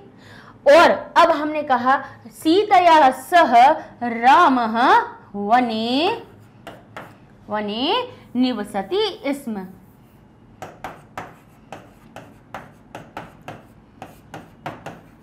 ठीक है। तो फिर आप क्या कहेंगे, तब भी आप यही देखेंगे कि अगर यहाँ पे कुत्र है तो अगर हमें सप्तमी विभक्ति का शब्द दिख रहा है तो सीतया में क्या लगा हुआ है, तृतीया लगी हुई है। सह हमारा अव्यय है, राम में प्रथमा है, लेकिन वन में सप्तमी है, तो कुत्र के स्थान पे हम सप्तमी विभक्ति युक्त पद को ढूंढ लेंगे। लेकिन द्वितीय कब आप ढूंढेंगे, कुत्र के स्थान पे द्वितीय का शब्द तब ढूंढेंगे जब आगे वाली क्रिया आपकी गच्छ या गम से मिली हुई हो, उस हिसाब से, ठीक है। यानी आगे कहीं ना कहीं गम या गच्छ धातु आ रही हो तो कुत्र के स्थान पे द्वितीय वाला शब्द आप प्रयोग करेंगे, नहीं तो कुत्र के स्थान पे सप्तमी का ही आपको उपयोग करना है, ठीक है। क्यों द्वितीय कभी कभी आधार क्यों बन जाती है, कभी कभी सप्तमी विभक्ति का स्थान क्यों लगा देती है, क्योंकि यहाँ पे एक सूत्र होता है गत्यर्थे द्वितीया, जो क्या कहता है कि कहते हैं राम वन में गए, वन के साथ में मैं आ रहा था, वन में सप्तमी लगनी चाहिए थी, लेकिन गत्यर्थ द्वितीया ने कह दिया कि गम धातु के अर्थ में द्वितीया ही लगाना, यानी जाना, जहाँ जाने का काम हो रहा हो उस स्थान में आप स्थान आधार बनता है, किसी भी क्रिया का आधार बनता है। आधारो अधिकरणम और अधिकरणे सप्तमी, अधिकरण में सप्तमी लगनी चाहिए, लेकिन फिर भी गत्यर्थी द्वितीया कहता है कि भले ही सप्तमी का भाव निकल रहा हो, भले ही मैं का अर्थ निकल रहा हो कि राम वन में गए, लेकिन जाने की जो क्रिया हो रही थी ना, उसने वन शब्द में मैं होते हुए भी सप्तमी नहीं लगनी थी, द्वितीया लगा दी गई। समझ गए? तो कभी कभी कुत्र के स्थान पे आपको द्वितीया का भी हमें उत्तर मिल सकता है। तो नहीं तो क्यों हमने एक बता दिया तो बच्चे क्या कहेंगे, अरे मैम ने कहा था कि कुत्र के स्थान पे आपको सप्तमी मिलेगी, हमें मिल ही नहीं रही है। तो हमें अब यहाँ पे जैसे यहाँ पे लिखा होता मनीषिता देवता ग्रहे और यहाँ पे लिखा हुआ होता गच्छन्ति, तो आप कहते कि मैम ने तो ये कहा था कि हमारी मैडम ने बताया था कि आप तो कुत्र के स्थान पे केवल सप्तमी का प्रयोग करना, और संति की जगह अगर गच्छन्ति लिखा हुआ होता, गमिष्यन्ति लिखा होता, अगच्छन लिखा हुआ होता, या गम धातु से जुड़ी हुई कोई भी क्रिया लिखी होती और यहाँ ग्रहम शब्द लिखा होता, तब भी आप कुत्र के स्थान पे इसको ही चुनते। आप कहते कि नहीं इसमें तो द्वितीया लगी है, हमें ये तो हमारा उत्तर है ही नहीं। तो आप क्या करते, वत्स शब्द जबकि क्या है, संबोधन वाला है, ये तो कोई इसमें विभक्ति है ही नहीं है, इसको उठा लेते, कहते एक ही मात्रा वाला दिख रहा है, यही सप्तमी विभक्ति, इसी को लगा दो क्योंकि कुत्र के स्थान पे सप्तमी आनी है, ध्यान कीजिएगा। इसलिए ये चीज़ हमें बतानी ज़रूरी थी। तो कुत्र के स्थान पे हमें जब सप्तमी का मिल रहा है तो कोई दिक्कत है ही नहीं, तो ये हमारा उत्तर बन गया। इस तरह से आपने मनीषिता देवता कुत्र वसंती, तो यहाँ कह दिया गृहे वसंती। ठीक है। पार्वत्या कह सफलः भविष्यति, पार्वती की, काकी का अर्थ क्यों, पार्वती शब्द में क्या लगा है, षष्ठी विभक्ति लगी है, पंचमी में है, पंचमी में भी यह आता है शब्द, है ना, और षष्ठी में भी समान रूप बनते हैं, लेकिन काकी का अर्थ यहाँ पे सही हो रहा है कि पार्वती की क्या सफल होगी, क्या सफल होगी। तो कह रहा है कि जो शब्द आना है उसमें क्या होना चाहिए, इससे पूछो ना कि कौन सी विभक्ति आनी चाहिए, ये हमसे कह रहा है कि प्रथमा विभक्ति आनी चाहिए, और वो भी कैसी आनी चाहिए, पुरलिंग वाली आनी चाहिए, क्योंकि कह जो होता है वो किम के पुरलिंग शब्दों में बनता है, प्रथमा विभक्ति एक वचन में। तो अब हमें क्या ढूंढना है, सफला भविष्यति ढूंढना है। तो पहले हम देखेंगे सफला भविष्यति, तो यहाँ लिखा है सफला भविष्यति। ठीक है, अब यहाँ से ढूंढिए कि मैं क्या ढूंढना था, पुरलिंगवाची शब्द ढूंढना था जिसमें कि प्रथमा विभक्ति और एक वचन लगा हुआ हो। तो वो कैसा हो सकता है, बोले बालकः जैसा भी हो सकता है, मुनि ही जैसा भी हो सकता है, गुरु जैसा भी हो सकता है, जैसे गुरु शब्द गुरु होता है हमारा, मुनि शब्द मुनि ही बनता है, बालक शब्द बालकः बनता है। तो यहाँ पे अत्रैव, ये इसमें तो नहीं है प्रथमा विभक्ति, बोले नहीं है, ये तो अत्र और एव शब्द से मिला है, दोनों ही क्या है, ये अव्यय है। तवाभिलाषा, चलो इसको जरा तोड़ के देखें तो किससे मिलकर बना है ये तब में क्या है, इसमें तो षष्ठी विभक्ति है, युष्मद के शब्द रूपों में देखो तो ये तो षष्ठी विभक्ति लगी हुई है। तो फिर बोले तब के बाद क्या निकल रहा है उसमें, अभिलाषः, अभिलाषः शब्द जो निकल रहा है, बोले अच्छा ये लिखा है बालक, अकारांत जैसा शब्द है जिसमें प्रथमा विभक्ति एक वचन लगी हुई है, अर्थात ये इसका उत्तर बन गया। ऐसे हम गद्यांश में से प्रश्नोत्तर ढूंढते हैं। अपठित गद्यांश में से बच्चों को प्रश्नोत्तर ढूंढने आते हैं ना, तो गलत सलत लिख आते हैं, क्यों, क्योंकि ये चीज़ कोई नहीं बताता है कि, तो फिर बस आपको करना क्या है कि इस आपको प्रश्नवाची शब्द को पकड़ना है, उसकी विभक्ति पकड़नी है, देखनी है भाई इसमें कौन सी विभक्ति लगी है, तो उत्तर भी मिल जाएगा, उत्तर की विभक्ति पढ़िए, प्रश्नवाची शब्द लगा दीजिए। ऐसे ही उत्तर से प्रश्न बनाना और प्रश्न से उत्तर बनाना केवल एक ही तरीका होता है। जैसे अब हमारा प्रश्न आता है पूर्ण वाक्य उत्तरत, अब इसको क्या करना है, आपको पूर्ण वाक्य में उत्तर देना है कि पार्वत्याः अभिलाषः, पार्वती की जो अभिलाषा है, कथम किस प्रकार, कैसे पूर्ण भविष्यति, कैसे पूर्ण होगी, ये लिखा है। पार्वती की अभिलाषा, कथम शब्द क्या, कथम का अर्थ क्या होता है, कैसे, किस प्रकार से, क्या कहते हैं, कैसे, कैसा, कैसी, किस प्रकार से, ठीक है, ये अर्थ निकलता है कथम का। ठीक है, तो यहाँ पे लिखा हुआ है कि पार्वती का अभिलाषा कथम पूर्णः भविष्यति, कैसे पूर्ण होगी। तो यहाँ से पूछ लेते हैं कि बताओ कैसे पूर्ण होगी। तो उन्होंने क्या कहा था कि पार्वती कह रही थी ना कि उस प्रकार की अभिलाषा तो तपसा एव पूर्णः भविष्यति। उन्होंने क्या कहा था, मैना ने कहा था कि तब अभिलाषा सफला भविष्य, तुम्हारी अभिलाषा सफल हो जाएगी, अत्र यही हो जाएगी। लेकिन नहीं, पार्वती ने क्या कहा था कि तादृशः अभिलाषा, यानी उस प्रकार की अभिलाषा, तो ये पार्वती की अभिलाषा थी ना, उस प्रकार की अभिलाषा तो तपसा एव पूर्णः भविष्यति, तप से ही पूर्ण होगी। तो पार्वती वाली बात हम लिखेंगे क्योंकि बस वहां पे पार्वती की अभिलाषा की बात हुई है, ना कि माता की बात हुई है। तो हम क्या लिखेंगे, बोले यहाँ से ले लेंगे क्योंकि यहाँ लिखा है पार्वत्यः अभिलाषः कथम, कैसे होगी, तो तपसा एव पूर्णः भविष्यति, तो तप के द्वारा ही पूर्ण होगी। तो इस तरह से आपका उत्तर बन जाएगा। ठीक है, चलिए भाष्य कार्य भी पूछ लेते हैं। आपके गद्यांश से जोड़कर आपसे जो प्रश्न उत्तर पूछे जाते हैं वैसा भी एक प्रारूप हमने इसीलिए बनाया है कि आपका गद्यांश होता है, उसमें से एक वाक्य के प्रश्न पूछ लिए जाते हैं, पूर्ण वाक्य के पूछ लिए जाते हैं, और कुछ भाषिक कार्य भाषा से जुड़े हुए कार्य, यानी संस्कृत भाषा से जुड़े हुए काम कैसे होंगे, कैसे आपसे प्रश्न पूछे जाएंगे। जैसे यथा निर्देशनम उत्तर, जैसा निर्देश दिया जाए वैसा उत्तर। तो लिखा है तव शरीरम सुकोमलम, तव शरीरम सुकोमलम, तुम्हारा, तव का अर्थ क्या हुआ, तुम्हारा शरीर सुकोमल है। अत्र विशेषण पदम किम, यहाँ पे विशेषण बताइए कि तुम्हारा शरीर कोमल है।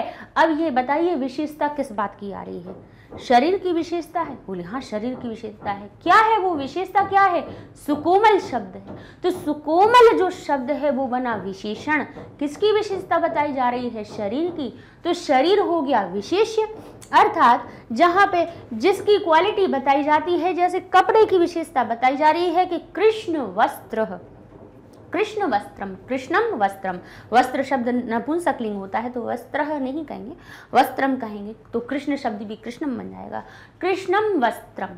ठीक है, तो कृष्ण यानी काला शब्द वस्त्र की विशेषता बता रहा है, तो वस्त्र हो गया विशेष्य, लेकिन इसका रंग क्या है, विशेषण है, जो क्वालिटी बता रहा है, क्वालिटी विशेषण होती है। तो यहाँ पे किसकी कौन विशेषता बता रहा है, यहाँ पे सुकोमल शब्द शरीर की विशेषता बता रहा है। विशेषण और विशेष्य छांटने की भी देखिए एक प्रकार ये होता है कि आपको जब दो शब्दों में समान विभक्ति दिखे, जैसे शरीरम सुकोमलम, अभी हमने कहा बताया था ना कि कृष्णम, अगर वस्त्रम हमारा नपुंसकलिंग है तो जो कृष्ण शब्द है वो भी नपुंसकलिंग बन जाएगा। कृष्ण अश्व, अगर अश्व पुरलिंग है तो कृष्ण पुरलिंग बन जाएगा, कृष्ण अश्व। कृष्ण काली की बात कर रहे हैं, कृष्ण भगवान की बात नहीं कर रहे हैं, ठीक है ना। कृष्ण अश्व, अब कहें कृष्णा कोकिला, काली कोयल, ठीक है। अब हमने कहा कृष्णम वस्त्रम, तो देखा आपने कि एक ही विशेषणवाची शब्द, ये कृष्ण शब्द जो क्या बता रहा है। अब देखिए यहाँ पे चलिए हम कृष्ण की जगह हम श्वेत कर दे रहे। अब श्वेत तो नहीं है कोई किसी का नाम, श्वेत तो श्वेता जरूर होता है लेकिन श्वेत तो नहीं होता, श्वेत यानी सफेद, ठीक है। इसमें भी अगर समस्या आ रही हो तो हम क्या पीत कर दे, ठीक है, लेकिन समझ लीजिए कि श्वेत पीत यानी पीला, पीला श्वेत यानी सफेद। अब श्वेत अगर अश्व के लिए आ रहा है तो हम कहेंगे अश्व पुरलिंग है तो यहाँ कहेंगे श्वेतः अश्वः, ठीक है। अब यहाँ पे हमने कहा अगर चिड़िया सफेद है तो चिड़िया क्या हुई, स्त्रीलिंग चटका, तो यहाँ हो जाएगा श्वेता अश्वा। और अगर यहाँ पे वस्त्र हमारा सफेद है तो वस्त्रम नपुंसकलिंग होगा तो श्वेत बन जाएगा श्वेतम वस्त्रम। समझ गए। तो अर्थात विशेषण और विशेष्य पहचानने की तरीका ये होता है, तो भाई जो संज्ञा होती हैं यानी जिनकी क्वालिटी बताई जा रही है उनको विशेष्य कहा जाता है। यानी संज्ञा जो होती है, संज्ञा यानी नाम, किसी का जो नाम होता है वो होता है विशेष्य, और जो क्वालिटी बताई जाती है वो होता है विशेषण। तो विशेषण और विशेष्य एक जैसी विभक्ति में बनते हैं। अगर इसमें प्रथमा है तो इसमें प्रथमा होगी, इसमें अगर द्वितीया है अश्वौ है तो श्वेत भी श्वेतौ हो जाएगा। यहाँ अश्वाह है, यहाँ पे बहुवचन है, प्रथमा का बहुवचन है तो श्वेत भी श्वेताह बन जाएगा। भाई विशेषण विशेष्य की तरह अपना लिंग विभक्ति वचन बदल लेता है। तो ये तो पहचान होती है, क्योंकि हमने कहा अत्र विशेषण पदम किम। अब आपको क्योंकि 3 शब्द हैं तो उनमें से तब शब्द तो नहीं आ रहा है कहीं, तो कहेंगे तब के साथ में, तब में है षष्ठी विभक्ति, तो षष्ठी विभक्ति का कोई अर्थ यहाँ पे एक और पद लिखा है, नहीं लिखा है। लेकिन 2 पद ऐसे हैं जो समान विभक्ति में दिख रहे हैं, शरीर और सुकोमल। दो शब्द समान विभक्ति में दिखाई दे रहे हैं, अर्थात इनमें से निश्चित ही एक क्या होगा, एक विशेषण बन रहा होगा और विशेष्य बन रहा होगा। तो सुकोमल, बोले कोमल शब्द, तो कोमल नाम होता है, लेकिन कोमल लड़कियों के नाम कोमलता को देख करके, उसकी विशेषता को देखकर लिख दिया जाता है। तो कोमल हुआ, मृदु हुआ, कटु हुआ, ये क्या होते हैं, विशेषताएं बताई जाती हैं। मीठा, कड़वा, सरल, ये हमारे क्या होते हैं, विशेषण शब्द होते हैं। और शरीर, बोले अंगों से मिलकर जो एक रचना बनती है वो क्या होती है, शरीर। तो ये क्या हो गया, उस रचना का नाम हो गया। तो जो नाम होता है, संज्ञा होता है, वो विशेष्य कहलाता है, और जो क्वालिटी बताता है उसको विशेषण कहते हैं। तो सुकोमलम शब्द यहाँ पर क्या है, विशेषण शब्द बना, विशेषण पद बना।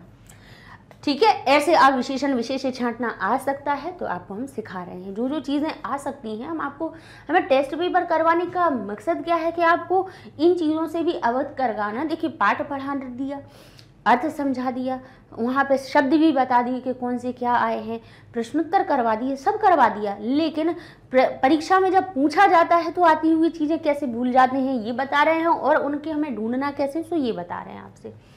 मनोरथ इति पदस्य पर्याय पदम चित्वा लिखत। मनोरथ इति पदस्य पर्याय पद, पर्याय का मतलब क्या होता है कि चाहे आपका नाम क्या है, मोहन है, ठीक है, आपका नाम क्या है, मोहन, लेकिन आप अगर आपको थोड़ा ऐसा लगा कि मोहन अरे बड़ा पुराना सा नाम लग रहा है, तो हम स्कूल में जाके हमने अपना नाम आदित्य रखवा लिया। आप ही हो, आप ही का नाम मोहन है, आपने स्कूल का नाम रख दिया आदित्य, और आपके दोस्त आपसे कहने लगे आदि। तो ऐसा तो नहीं है कि मोहन कोई अलग हो गया, आदित्य अलग हो गया या आदि अलग हो गया, भाई एक ही पुरुष के तीन नाम है। तो मोहन, आदित्य और आदि ये क्या हो गए, आपके पर्याय हो गए, यानी एक ही जैसे नाम हो गए, समझ गए। यानी बात एक ही है, चाहे हम आकाश कह लें, चाहे उसको गगन कह दें, चाहे अंबर कह दें, बात एक ही है। बात उसी की हो रही है कि आकाश की ही बात हो रही है, चाहे उसको अंबर कह दें, चाहे नभ कह दें, चाहे गगन कह दें, एक ही बात है। तो पर्याय का मतलब होता है एक समान वाला अर्थ। तो मनोरथ, मनोरथ शब्द किससे बना है, मनः रथ, मन की इच्छा। मनोरथ का अर्थ क्या होता है, मन की इच्छा। अब मन की इच्छा का पर्याय शब्द पूरे गद्यांश में कहाँ आया था, अभिलाष शब्द से आया था। अभिलाषा का भी मतलब होता है मन की इच्छा, मनोरथ का भी होता है। तो ये इस तरह से हम गद्यांश में से अपने पर्याय शब्दों को छांटते हैं। अब आपका आ सकता है कर्ता क्रिया। अब कर्ता क्रिया कैसे छांटी जाती है, क्योंकि भाषा में ही कर्ता भी होता है, क्रिया भी होती है, संज्ञा भी होता है, विशेषण भी होता है, विशेष होता है, अव्यय होती हैं, ये सारी चीजें होती हैं। तो वही चीजें हम आपको सिखा रहे हैं। मनीष, अब इसमें क्या लिखा है, मनीषिता देवाह ग्रहे एव वसंती। मनीषिता देवाह यानी मन के इच्छित जो देव हैं घर में ही रहते हैं। अस्मिन वाक्य, इस वाक्य में वसंती क्रियापदस्य, वसंती जो क्रियापद है उसका कर्ता कह, बताइए कर्ता कौन है, कर्तरी प्रथमा, कर्तरी प्रथमा। तो भाई क्रिया तो हमने ये देख ली है कि जिसमें तीतः अंति तिगंत प्रत्यय लगे हों। क्रिया छांटना भी पूछ लिया जा सकता है, बताइए कि क्रिया कौन सी है, तो धातु यानी काम होने वाला कोई शब्द हो।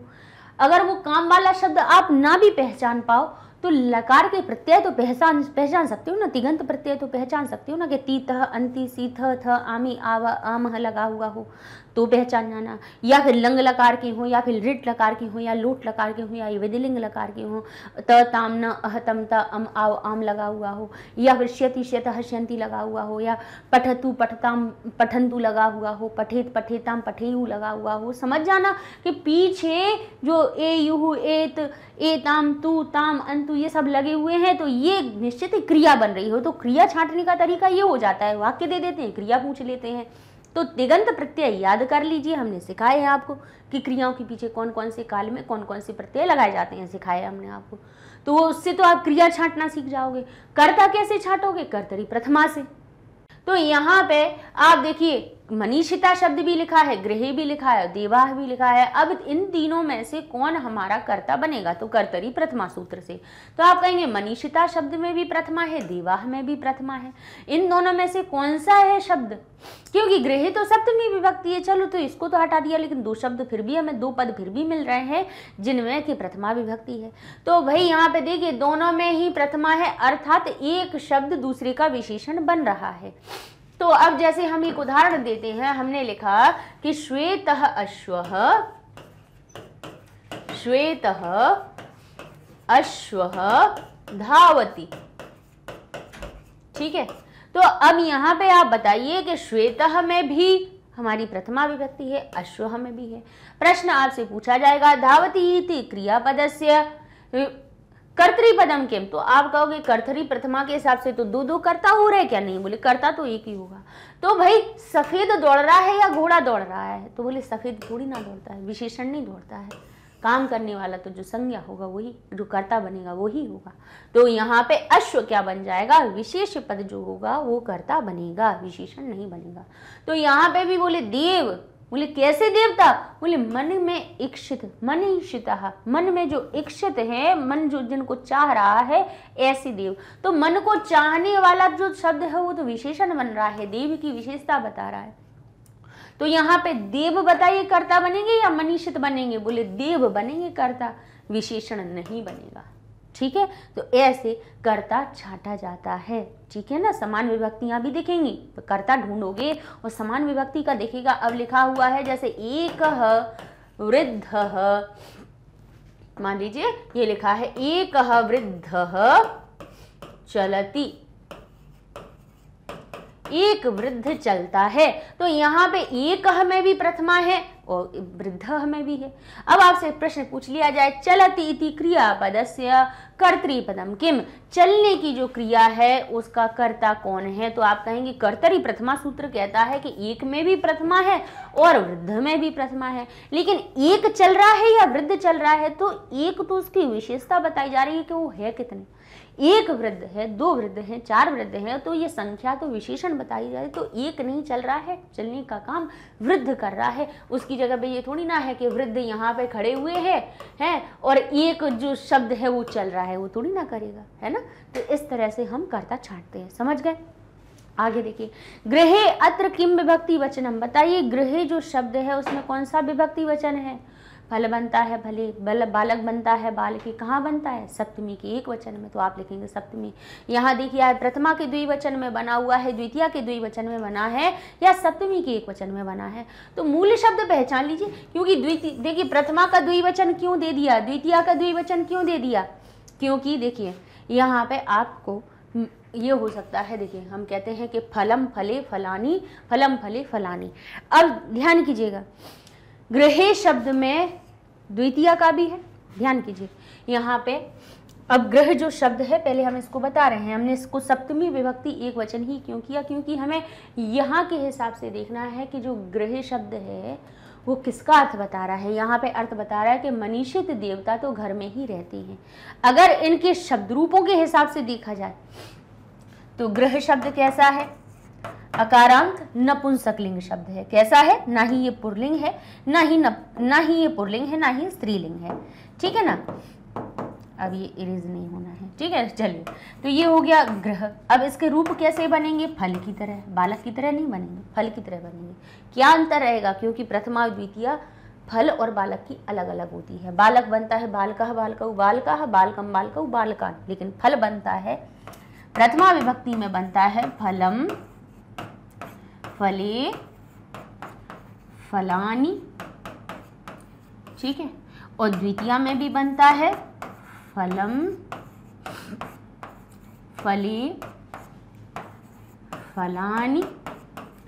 और अगर इसके सप्तमी पे पहुंचे हम, कौन सी विभक्ति पे? सप्तमी पर पहुंचे, तब फल बन जाता है फले फलयो और फलाशु, फलेशु, ठीक है। अब यहाँ पे देखिए, जो जैसे फले शब्द है तो ग्रह भी ऐसा ही बनेगा, द्वितीय प्रथमा और द्वितीया के द्विवचन में घर शब्द भी, गृह शब्द भी ग्रहे ग्रहे बनेगा। यहाँ सप्तमी में भी गृह बनेगा, तो आप कहेंगे प्रथमा के द्विवचन में भी गृह बनता है। बोलिए ये भी सही बात है, ये भी कोई गलत नहीं हो रहा है। यहाँ द्वितीया के द्विवचन में भी गृह बन रहा है, क्योंकि फले जैसे फल जैसा रूप बन रहा है। और सप्तमी के एक वचन में भी गृह बन रहा है। लेकिन इन विभक्तियों के साथ में, विभक्ति में भले ही एक ही मात्रा लगी हुई है, लेकिन हर विभक्ति के हिसाब से उसमें जुड़ने वाला चिन्ह बदल जाता है। जैसे प्रथमा विभक्ति के हिसाब से अगर एक ही मात्रा लगी होती तो इसमें अर्थ निकलता या तो ने का, या फिर इसको नाम बताया जा रहा होता।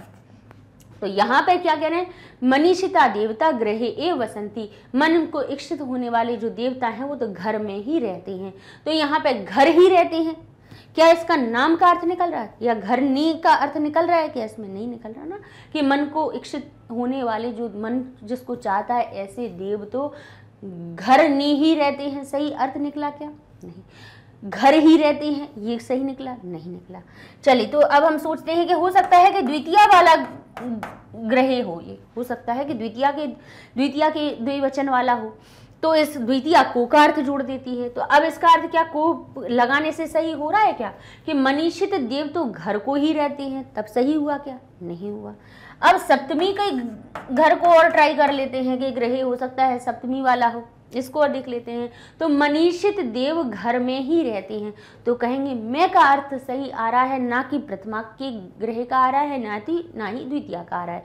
क्योंकि भाई हमें इस वाक्य के हिसाब से देखना है ना कि यहाँ पे जो गृह शब्द है वो किस विभक्ति का आया हुआ है। तो यहाँ पे ना ही ये प्रथमा का द्विवचन आया है, ना ही द्वितीया का द्विवचन के आया है, ये आया है तो सप्तमी के एक वचन का प्रयोग तो हुआ है। ठीक है, तभी देखिए हमने एक ही जैसे ये तीनों ऑप्शन सही हैं, लेकिन अर्थ वहां पे केवल सप्तमी का बताया जा रहा है, ना कि प्रथमा का, ना द्वितीया का। ठीक है, अब लिखा है पाठांशात एकम अव्यय पदम चित्वा लिखत। पाठांश से, पाठ का जो अंश है, यहाँ से आपको एक क्या चुनना है, अव्यय पद चुन के लिखिए। तो यहाँ पे हम आपको ढेरों बताए दे रहे हैं। ठीक है, जैसे कौन सा हो गया, अत्रैव। अत्रैव जो शब्द है, अत्र से मिलकर बना है, एव से मिलकर बना है, ये अव्यय है। ठीक है, एव हमारा है ही, तू ये भी हमारा क्या है, अव्यय है। अन्यथा ये भी अव्यय है। और देखें, देखो और बताए देते हैं कहाँ कहाँ पे है। ठीक है, कथम शब्द ये भी, च ये भी हमारा अव्यय है, इति हमारा अव्यय है, ये सब अव्यय है।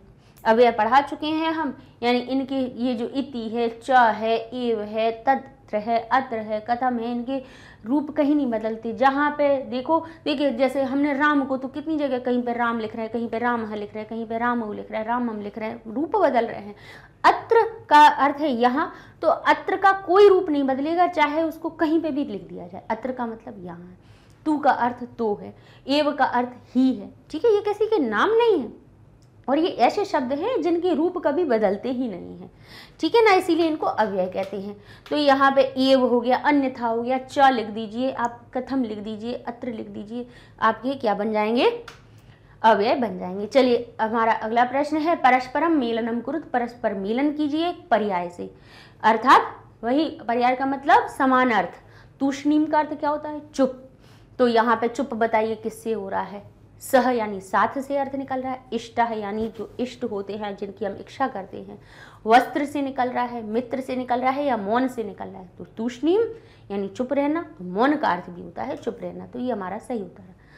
सखायः, सखा यानी मेरे हमारे मित्र, तो हमारा क्या हो गया, मित्रान, हमारा पर्याय शब्द बन जाएगा। मनीषिता मन में इच्छित होने वाले, तो इष्ट जिनकी हम इच्छा करते हैं। अच्छा, वसनम, वसन किसको कहा जाता है, वस्त्रों को कहा जाता है, वसन कहते हैं। तो वस्त्र और वसन एक ही बात होती है। साकम, साकम का अर्थ होता है साथ, तो सह का अर्थ भी होता है साथ, और साकम का अर्थ भी होता है साथ। और सह और साकम, सार्धम, समम, ये अव्यय ही होते हैं, ये भी कहीं नहीं बदलते हैं। ठीक है, तो इस प्रकार से ये आपके पर्याय हो गए। अगला हमारा अंतिम प्रश्न है अधोदत्तानि वाक्यानि घटनाक्रमेण युज्यत। अब इनको क्या करना है, इस प्रकार का भी प्रश्न आपके प्रश्न पत्र में आता है, इसीलिए ये भी तरीका हमने दिया है। नीचे दिए हुए वाक्यों को घटना के क्रम के अनुसार आपको लिखना है। ठीक है, यानी पहले कौन सी घटना हुई है उस वाक्य को लिखो, फिर उसके बाद क्या हुआ, फिर उसके बाद क्या हुआ, इस तरह से हमें लिखना है। ठीक है, तो अब पहले हम पढ़ लेते हैं, तो उस हिसाब से घटना में क्रम अनुसार लगाना भी सही आ जाएगा कि पार्वती वटो मुखात शिव निंदा श्रुत्वा क्रुद्धा जाता। पार्वती वटो मुखात, वट के मुख से, वट शब्द में, वटु शब्द में क्या है, षष्ठी लगी है तो काकी के अर्थ निकल रहा है, मुखात यानी मुख से। पार्वती वट के मुख से शिव निंदा को सुन करके क्रुद्धा जाता, क्रोधित हो जाती हैं। द्वा प्रत्यय लगा है इसलिए काकी, कर और कर के अर्थ हमने जोड़ दिया। पार्वती वट के मुख से, वटु के मुख से, ब्राह्मण के मुख से शिव की निंदा सुनकर क्रुद्ध हो जाती हैं।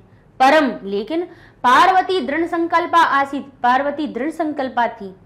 एतदर्थम सा कठोराम तपस्याम कर्तुम इच्छत, इसलिए वे कठोर तपस्या करने की इच्छा करती हैं। सा सख्या विजया सह वने अगच्छत, वे सखी विजया के साथ वन में गई।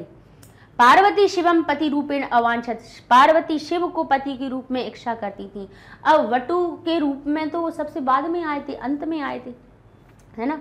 जब उन्होंने घोर संकल्प किया, घोर तप किया, पार्वती ने घोर तप किया, तब फिर जो शिव थे उनकी परीक्षा लेने के लिए, स्वयं परीक्षा लेने के लिए ब्राह्मण का रूप धारण करके आए थे और शिव की निंदा करने लगते हैं, बुराई करने लगते हैं कि अरे वो तो अघोरी है, वो तो शमशान में रहता है, बाघंबर पहनता है, ऐसा वैसा, दुनिया भर की 3-3 आंखें हैं, वस्त्र अच्छे धारण नहीं करते हैं, बाघंबर का वस्त्र धारण करते हैं। तो ऐसी निंदा की थी, तो उसको सुनकर पार्वती क्या हो गई थी, क्रोधित हो गई थी। तो ये तो बाद की बात है, इसको हम बाद में लगाएंगे। ठीक है, आगे हमने क्या कहा, पार्वती शिवम पति रूपेण अवांछत। अब ये सबसे पहले की बात है कि पार्वती शिव को पति के रूप में इच्छा कर रही थी, फिर इसके बाद में उन्होंने तप किया और सारी चीजें हुई हैं, है ना।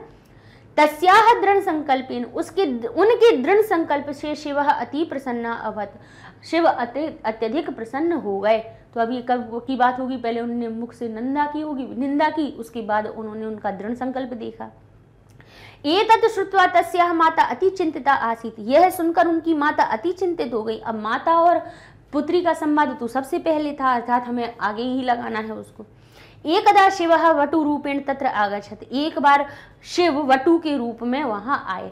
तो अब ये कब की बात होगी कि जब आए होंगे तब उन्हें निंदा की होगी, तब उन्हें उनके दृढ़ संकल्प से प्रसन्न हुए, है ना। तो अब हम सबसे पहले से उठाएंगे कि पहले पार्वती और माता का संवाद हुआ था।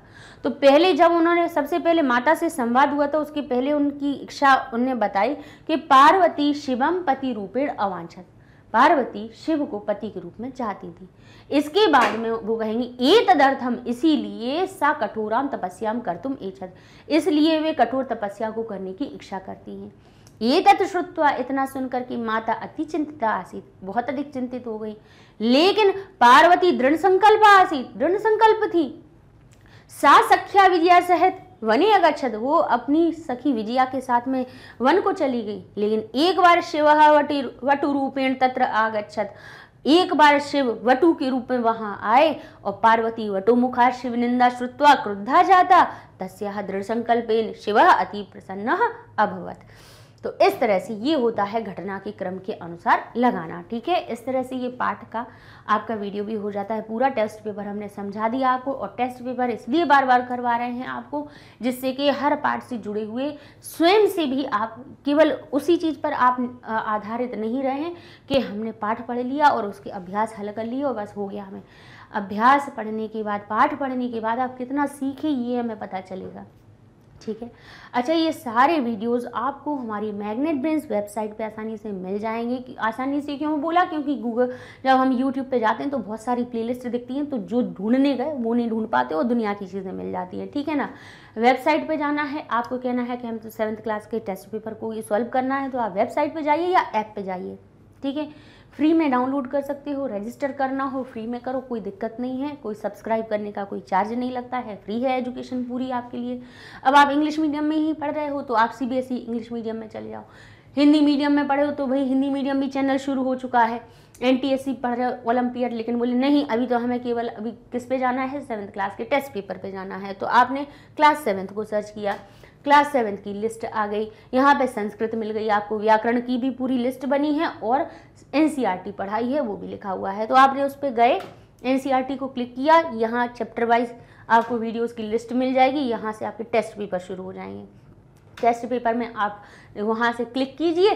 सो आप डाउनलोड करना, पहले उसको डाउनलोड करके पहले हल करना उसको, ठीक है। हल करने के बाद में फिर सॉल्यूशन का वीडियो देखना कि कितना आप सही कर पाए, ठीक है ना। तो इस तरह से आप सही तरह से आपका एक क्या हो जाएगा, पढ़ाई अच्छे से हो जाएगी। चलिए, तो नेक्स्ट वीडियो में अपना नया जो पार्ट है हमारा कौन सा है, त्रिवर्ण ध्वज, हमारा 3 रंग का ध्वज, उसको पढ़ेंगे। और मैग्नेट ब्रेन्स हिंदी चैनल शुरू हो चुका है, तो जो भी आसपास पढ़ने वाले हिंदी मीडियम के बच्चे हों उन्हें बताइए, जिससे उन्हें भी फ्री एजुकेशन का लाभ मिल सके। तो सब्सक्राइब करने पर कोई पैसे लगने नहीं है, ये बता दो, आप खुले मन से बता दो, बिल्कुल कोई छुपाने की बात नहीं है कि शुरुआत की 2 वीडियोस दिखा के नहीं कि फिर आपसे कहा जाए कि अब आगे की वीडियो देखना है तो चलो सब्सक्राइब करने के पैसे दो, ऐसा कुछ भी नहीं, ठीक है। तो मैग्नेट ब्रेन्स चैनल को आपको लाइक करना है, शेयर करना है, सब्सक्राइब आप अपने हिसाब से कीजिए, क्योंकि भाई फ्री है तो कोई पैसे वैसे तो लगने नहीं है, ठीक है ना। इतना से बस क्लिक ही तो करना है, हो गया सब। चलिए, तो मिलेंगे नेक्स्ट वीडियो में, तब तक के लिए धन्यवाद।